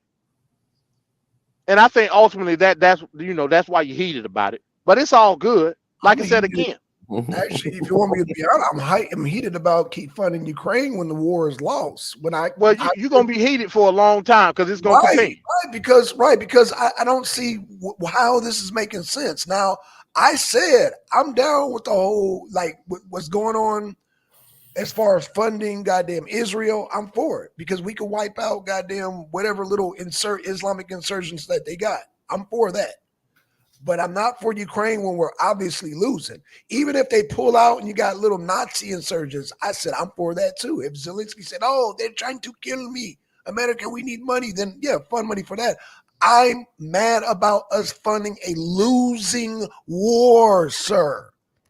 But you're debunking your own argument, though, Black Son. I'm not debunking. No, I'm not. These same MAGA Republicans that's saying they don't want to fund Ukraine no more, saying they want to go in just like Nikki Warhawk Haley and fight Iran. So I mean that's yin and yang at the end of the day. You're talking about the old school Republicans? MAGA saying it too. Marjorie Taylor Greene implemented Iran too. Yeah, but she didn't. I don't remember her saying she want to go in there and goddamn did. I remember her saying the same thing Nikki Warhawk Haley was saying. No, I don't ever recall her saying that about Iran. So you want to show me that, sir? You want to show me Yeah, that? it'll be put out Monday. It'll be put Okay, out put Monday. that out Monday. Yeah, because I've never heard Martin Taylor Green say that, sir. But I've heard Nikki Warhawk Haley say that. I've heard That's a goddamn. unanimous decision amongst the Republicans. Okay, well, Iran. all you got to do Monday is play it for me. Make me that. Play it for me, and I'll be okay. Matter of fact, the dude that did the nomination speech yesterday for Jim Jordan, he even said that the main focal point in the Middle East is Iran. He said it. These Again, Republicans is hell bent on going on going into Iran. when you play Marjorie Taylor Greene saying that, I will say okay. But Okay. until then, I haven't heard her say it. Okay. See, you're doing a run. You're lumping them all together. You're lumping them all together, and see, you can't do the 3-card money to me just because they got an R behind their name, and this goddamn whole thing with Jim Jordan proves that. It proves that you got people with R's behind their name that they have a whole different agenda because it's about them, they lobbyists in a damn podcast at the end of the day. So again, I never heard Marjorie Taylor Greene say it. I heard her say we need to stop funding Ukraine. That's what I heard her say come out of her mouth, and I watch her constantly. So should we be funding Israel, Black Son? Let's just keep it real right here. Yeah. I'm for it. Yeah, because that could be one. Because that could be one. Wow. That could be one. Russia trying to fight Ukraine against Russia. That's you can't win. I'm about winning and losing. I'm not about no morals and this is no. Can we win the war? But Israel is based on morals. No. I think slow down. From the conservative aspect, I don't care about all that. But they care about is the possibility of winning and what's possible and what's not possible. It's not possible for Ukraine to defeat Russia. That's not possible. That's not realistic. That's not reality. Israel crushing Hamas is a reality. What about Israel crushing Iran? Israel crushing Iran? I mean, now you're talking World War III, sir. See what I'm talking about, Ron? That's what I'm talking about, Ron. Hold on. Listen what I'm saying.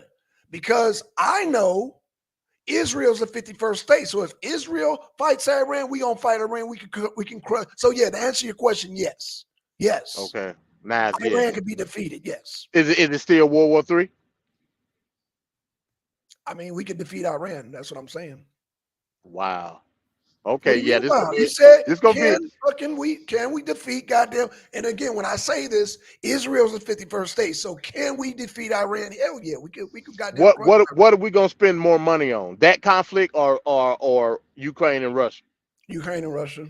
Bullshit. Now, I'll see you Monday, Black Son. Bullshit. I'll see you Monday, sir. Okay, see you Monday. Okay, see you Monday. That's some bullshit you just said. No, it ain't. How was that bullshit? Ron, what Ron?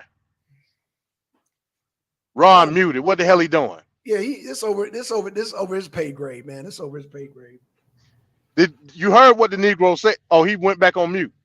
Yeah, he went back on mute. Ron said, "The hell with this." Right. Yeah. So be on his pay grade. Well, yeah. What I'm saying is that it'll cost us more money trying to defeat Russia with Ukraine. Doing a proxy war with Ukraine against Russia, as opposed to us and Israel stumping out Iran. We can stump out Iran. Oh, okay. So we just heard what Biden said. Do you take any stock in what he said? Remember, he said that we got it twisted. Now I'm just using his word. Don't say that I'm co-signing it because I ain't. He also said that goddamn Zelensky took ground and fucking. Well, just keep that out your mind for a second. It's hard to, but okay. Go ahead. Biden said that we have to look at the way that they funded Ukraine. He said we're sending munitions and equipment to Ukraine. Right. The money that's in the package is replenishing our stock. So basically, he's saying he giving Ukraine secondhand shit. Right. So I'm just using that as a hypothetical. Don't try to say that I'm saying that. Oh no. Go ahead. Based off of that logic. Based off of that logic. Like, okay. Am I saying that the equipment that we send in Ukraine is second tier shit versus what we know what Israel got top notch shit? Would you agree? Yeah, absolutely, yeah. Okay, so I'm gonna ask you again. Okay. How, and from a monetary perspective, what are we spending more on? Ukraine? Now, I'm thinking of the long term. Ukraine or Israel?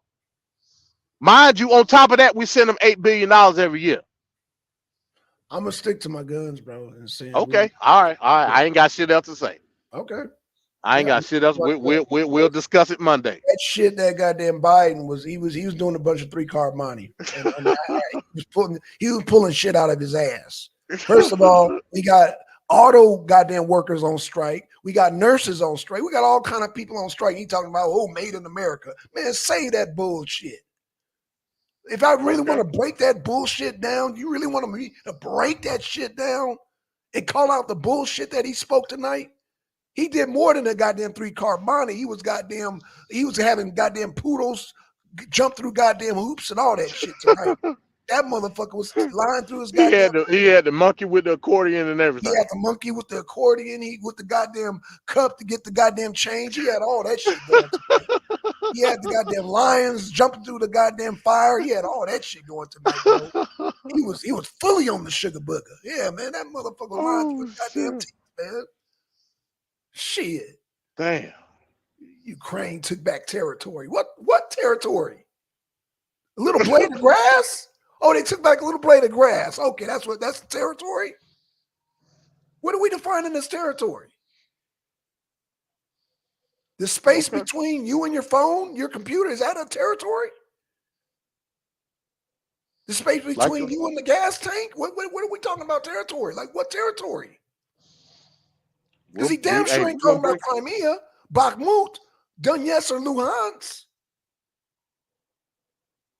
We're gonna break it down Monday, man. We're gonna break it down Monday. Okay, we'll break it down, bro. I stand my ground on that, bro. It would cost less. We could goddamn. I mean, it wouldn't be no easy fight with Iran, but it wouldn't be no endless war either. You see, let me say this. You see, they didn't do shit when goddamn Trump killed goddamn they general. I agree. Remember we was talking about. I mean, hell, right. I agree. So I'm calling al-Baghdadi and that damn Soleimani. I agree. And you said, and I quote that I'm gonna just say this: that you said it was some cowards out there. You remember that conversation? You got some people, goddamn, that's some cowards out there. Do you remember saying that? You talking about the other Arab countries? Yes. Iran's. I remember. Okay, Iran's one of them. That's why they sending these militias, because they don't want no real smoke. They don't want no real smoke. The only one that goddamn showing real smoke right now is Russia. So, with that being said, like I said, after this, I'm done. So again, you keep saying Russia, but last I checked, Iran and Russia are allies. Yeah, they are. Yeah. Okay. All right. I'm gonna leave it at that. Okay, I'm done for the night. That's fine. But again, one more thing I'm gonna say before we close it out. Iran's trying to push their little militias right now, aren't they? They are. They got their proxies fighting. I agree. Okay. That's all I want. Okay. That to me is a sign of a coward. But okay, I'm gonna leave it at that. MD. We'll continue this Monday because Russia ain't got to do all that. I mean, yeah, they had Wagner, but at the end of the day, Red Army comes in and goddamn do what they got to do. Iran, they just goddamn send a little militias here. We'll talk about it Monday, man. Fuck it. We'll talk about it Monday. I got you. Yeah, we'll talk about it Monday. And you know what? If you can goddamn convince me, then I'll give it to you. But, hey, it ain't going to be easy, brother. I think we spend less money. Yeah, I'm not saying it's going to be an easy fight. It'll be a fight. It'll be damn near It'll be damn near World War III, fucking with them goddamn Arabs. I agree. But when we talk about World War III, we're implicating other countries, and that's why I brought up Russia. But hey, I leave it at that. I don't think Putin. If we jump it off with goddamn Iran right now, I don't think Putin will jump in. Not directly, maybe indirectly, but not directly, and neither will China. That's why I can't really call it a World War III situation, because China and Russia are just going to kick back and, they're going to fund on the low. They're going to do the proxy, but they're not going to take us head on, because Putin could have did that a long time ago. And same with Xi Jinping. They could have been did that shit. But like you said, they about making money. But Iran, at the end of the day, are some fanatical freaks at the end of the day. So they want some smoke. Yeah, see how you jumped it right back to Islam. Yeah, so you basing it off, and again, I think that's where the problem lies, because but the thing is, I don't see the Islamic countries being the one agitating that type of smoke. That and that's what I'm saying. I mean, see, now I think it's going to be the other way around. I mean, unless we get Biden up out of office, that's why we got to get rid of his ass, man. Shit. So we don't. Yeah, you keep saying that, but like I said, the Republican cohorts want to smoke with Iran, and you keep saying like as if Biden ain't gonna be with it. Hey, I disagree. Trump has already showed his track record. Not Biden, but Trump. That's who I meant. Trump has already showed his level of diplomacy, man. He can. Okay. He has. What was his level of diplomacy when he assassinated al-Baghdadi? No. But that was called. He called a bluff. He called a bluff. Did a war start, or would they just? Oh no! I agreed with you the other day. Okay. Iran bitched out. Thank you. Okay, that's all I want to know. That's all I want to know, bro. And they know Trump can bitch them out again. Biden can't bitch out nobody. And that's why all this shit is going down, because of Biden. Things will be a whole lot different with Trump. It's like a bully trying you, and then they don't know they can't fight. But as long as they think they can goddamn talk all that talk and wolf at you, and you act scared, then it is what it is. But when you turn around and goddamn clock them, and that's what damn Trump did, now they, you hit me, dog. I was just playing. That's what happened.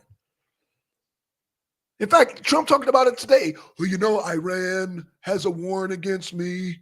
They put out a warrant against me. Right. That's all you're gonna do. Put out a warrant against Trump. That's all Iran could do when he killed Baghdadi. Put out a warrant on him. Man, Trump got this, bro. Trump got this.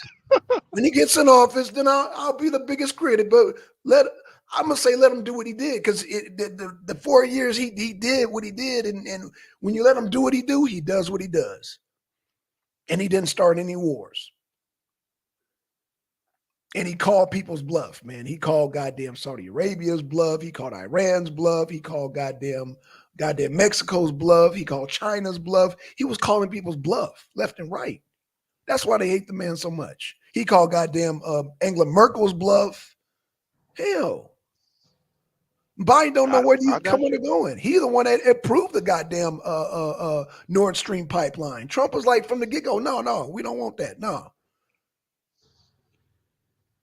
And Biden is going back. Oh, now Biden want to build a wall. I mean, come on, really? This is what we're doing? Right.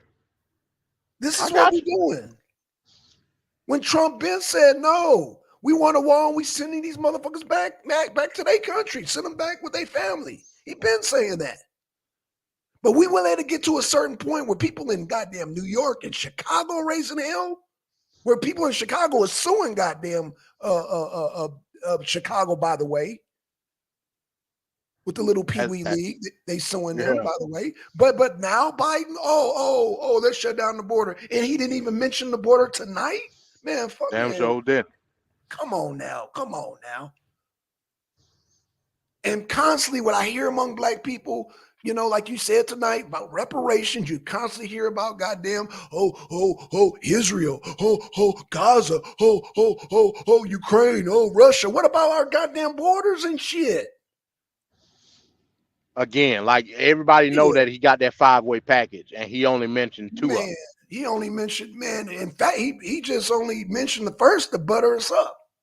He only mentioned goddamn Israel and Gaza to butter us up, to slip in and think we weren't you know, while we wiping our eyes about Ukraine and Israel, he slip in goddamn Ukraine and goddamn Putin. That's what he was doing. Oh my gosh, they bombed the hospital. Oh, they want to kill the Jews. Oh, the people of Gaza. Oh, and by the way, yeah, we're Ukraine. So he thought we were gonna go. Oh my God, it's so terrible. They bombed the hospital. And they slip in, goddamn. By the way, we're gonna pass another. For goddamn. Yeah. Zelensky. Yeah. They took back ground. Yeah. We're what? Oh no, you're not doing a 3-card Monty the Black Sun. You're not doing that. Cause they call me the NKVD agent. If they would have took territory, you think I would know about it? You think I wouldn't have played it on the goddamn arena abroad? This motherfucker straight lied on the damn show. Damn. This motherfucker lied on my show talking about Ukraine took back territory. The fuck? He said lied on his show. Yeah, lied on my show. Lied on our show. Lied on the arena. Talk about fake news. Hell, you the first to check me about sources, and this motherfucker come on talking about, Zelensky took back territory. And you got on me for less.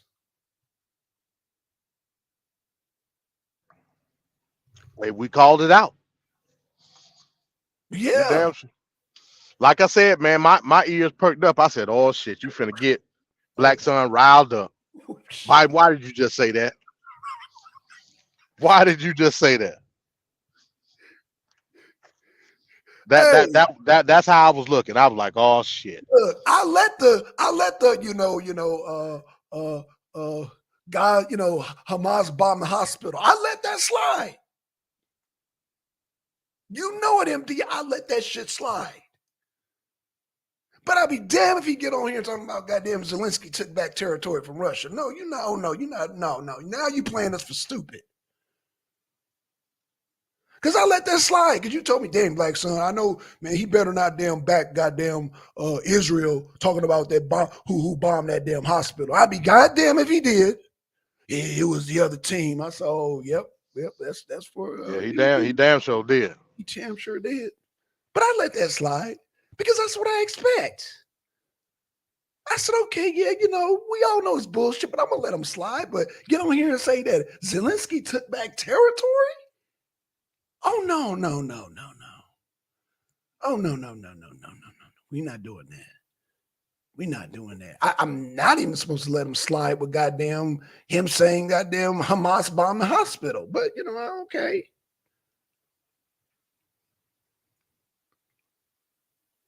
Because we know better. We know when it comes to Israel and Palestine, a lot of us, I'm assuming we know better. But a lot of us don't know better when it comes to Russia. Like people actually think Russia's losing. They actually believe that dumb shit. Right. Fuck out of here, man. Fucking, what the fuck? Come on the arena and tell that goddamn lie. He could have at least goddamn told us about the border and fucking Taiwan. Taiwan. He could have at least did that. No, this motherfucker butters us up with Israel and Gaza and slips in goddamn Zelensky and Putin. Nah, bro. And use the majority of the time to talk about it. Right. And if you go back and listen to it, MD, the whole time he was talking about Israel and Gaza, that was a lot of word salad. He was doing a domo. If you go back and listen to it, he was doing a domo. You remember how domo used to do it back in the day? A lot of word salad, a lot of what, and a lot of big words and shit, but never get to the point. That's what Biden did tonight.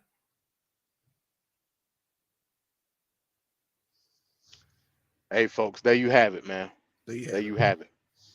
More analysis of this shit coming Monday. Yes, sir. Yes, sir. I guess we say the super show. Well, I don't know. We can do it. Yeah, of course, more news gonna break between here and then. Yeah, we're gonna be stacked. Yeah. Well, maybe arena, huh? Maybe we can kind of spread it out through the week. You know what I'm saying? I'll probably do another show tomorrow. It's Friday, man. I ain't got nothing to do shit. So yeah, I'll still. Yeah. That's cool. Yeah, just check in, see where I'm at, and yeah, we may do a show tomorrow. Okay, cool. Because I want to. I still got these damn arena abroad, so I might do one tomorrow. I might do one on Saturday. You know what I'm saying? Just sprinkle it out through the week, man. So yeah, that's cool. That's cool. Yeah, because they not really they related, but they not related. If that makes any sense. So I could do standalone shows with right with the article. Yeah, man. I just feel like we wasted time. Like I said, man, I was expecting so much more from that goddamn speech. Hey, I wasn't. So I hate that I'm disappointed, but I wasn't. Because I wanted to get more detail on the package. Like you said, I wanted to know what the fuck was going on with Taiwan. Right. And I wanted to know what was up with the border. I knew he's the one that said that he was adding that shit. He said it. He did. So why the fuck you ain't talking about it? Don't know, bro. Don't know. I think that was his plan all along. Shit. Goddamn, make sure Ukraine is tight. He could at least mention the border. God damn, at least talked about the border. God damn. Shit. But he gonna lose another 6 points. So hey, I'm not too mad. He definitely, and those poll numbers that we watched tonight, and I know you don't like me, that was just a short version rendition. He's about to lose another 6 points. He's gonna lose Pennsylvania. They said if he lose 1% of his support, he's done. Well, there it is. Maybe he'll lose Ron. Maybe that'll be enough. Hey, like I said, Kennedy's talking reparations. He brought that shit to the mainstream. So there go your black vote right there. There it is. Whatever's left of the black vote, that's it, bro. Kennedy killed that. There it is. The way he brought, he talked about direct payments. It don't get no more black than that. No, it don't. It don't get no more. What? How much more black does it get? Like I said, I stopped at the word direct. Thank you. It don't get no more black than that. Because every black YouTube channel has goddamn had that in the discussion. Goddamn, he dug that right out of the grave. Direct reparations. It don't get no more black than that. I'm damn near tempted to say, if you don't vote for goddamn Kennedy, you ain't black. Now he can say that. He can say that, and I won't be offended. The way he talking about reparations, I would not be offended. If goddamn Kennedy, you know how you be talking, hey, if you don't vote for me, you ain't black. I wouldn't be mad. Yeah, as long as he's sending them checks out, I don't give a damn. Hey, it's in his goddamn policy. And I'm sure it's on his website now. So, hey, I'm just saying. He's going all out now that he's independent. He's going all out. He like, fuck it. Yeah, it looked that way. Because like I said, 6 months ago, he wasn't saying none of that shit. He wasn't saying. As a matter of fact, he wasn't even talking about rep. I remember that. I want to say we did arena this week talking about what he said about reparation. He said some crazy shit about you did, yeah. Programs and all. I don't give a fuck about no program. You're right. I remember that show. MD. I remember you did point that out, and I was like, And like I said, he went independent, and he got a divine vision from the Most High. telling him that he need to support reparation, and that's what he did. That kills the black vote for Biden, bro. That kills it. He just set the bar way high with the black. He just set the bar way high with that damn. Like I said, I had to pull the truck over, bro. He set the bar high. There it is. There it is. Hey, with that being said, man, yeah, I'm gonna go on, John. I gotta goddamn get ready to go to sleep and shit, Yeah, man. me too, man. Good show, bro. Like I said, good show. If we do Arena Abroad tomorrow, I should be good to go. Okay, sounds good, brother. All right, man. With that, I'm gonna say peace, y'all. All right, peace. We out, y'all. We out. Let me get the bridge in the prison.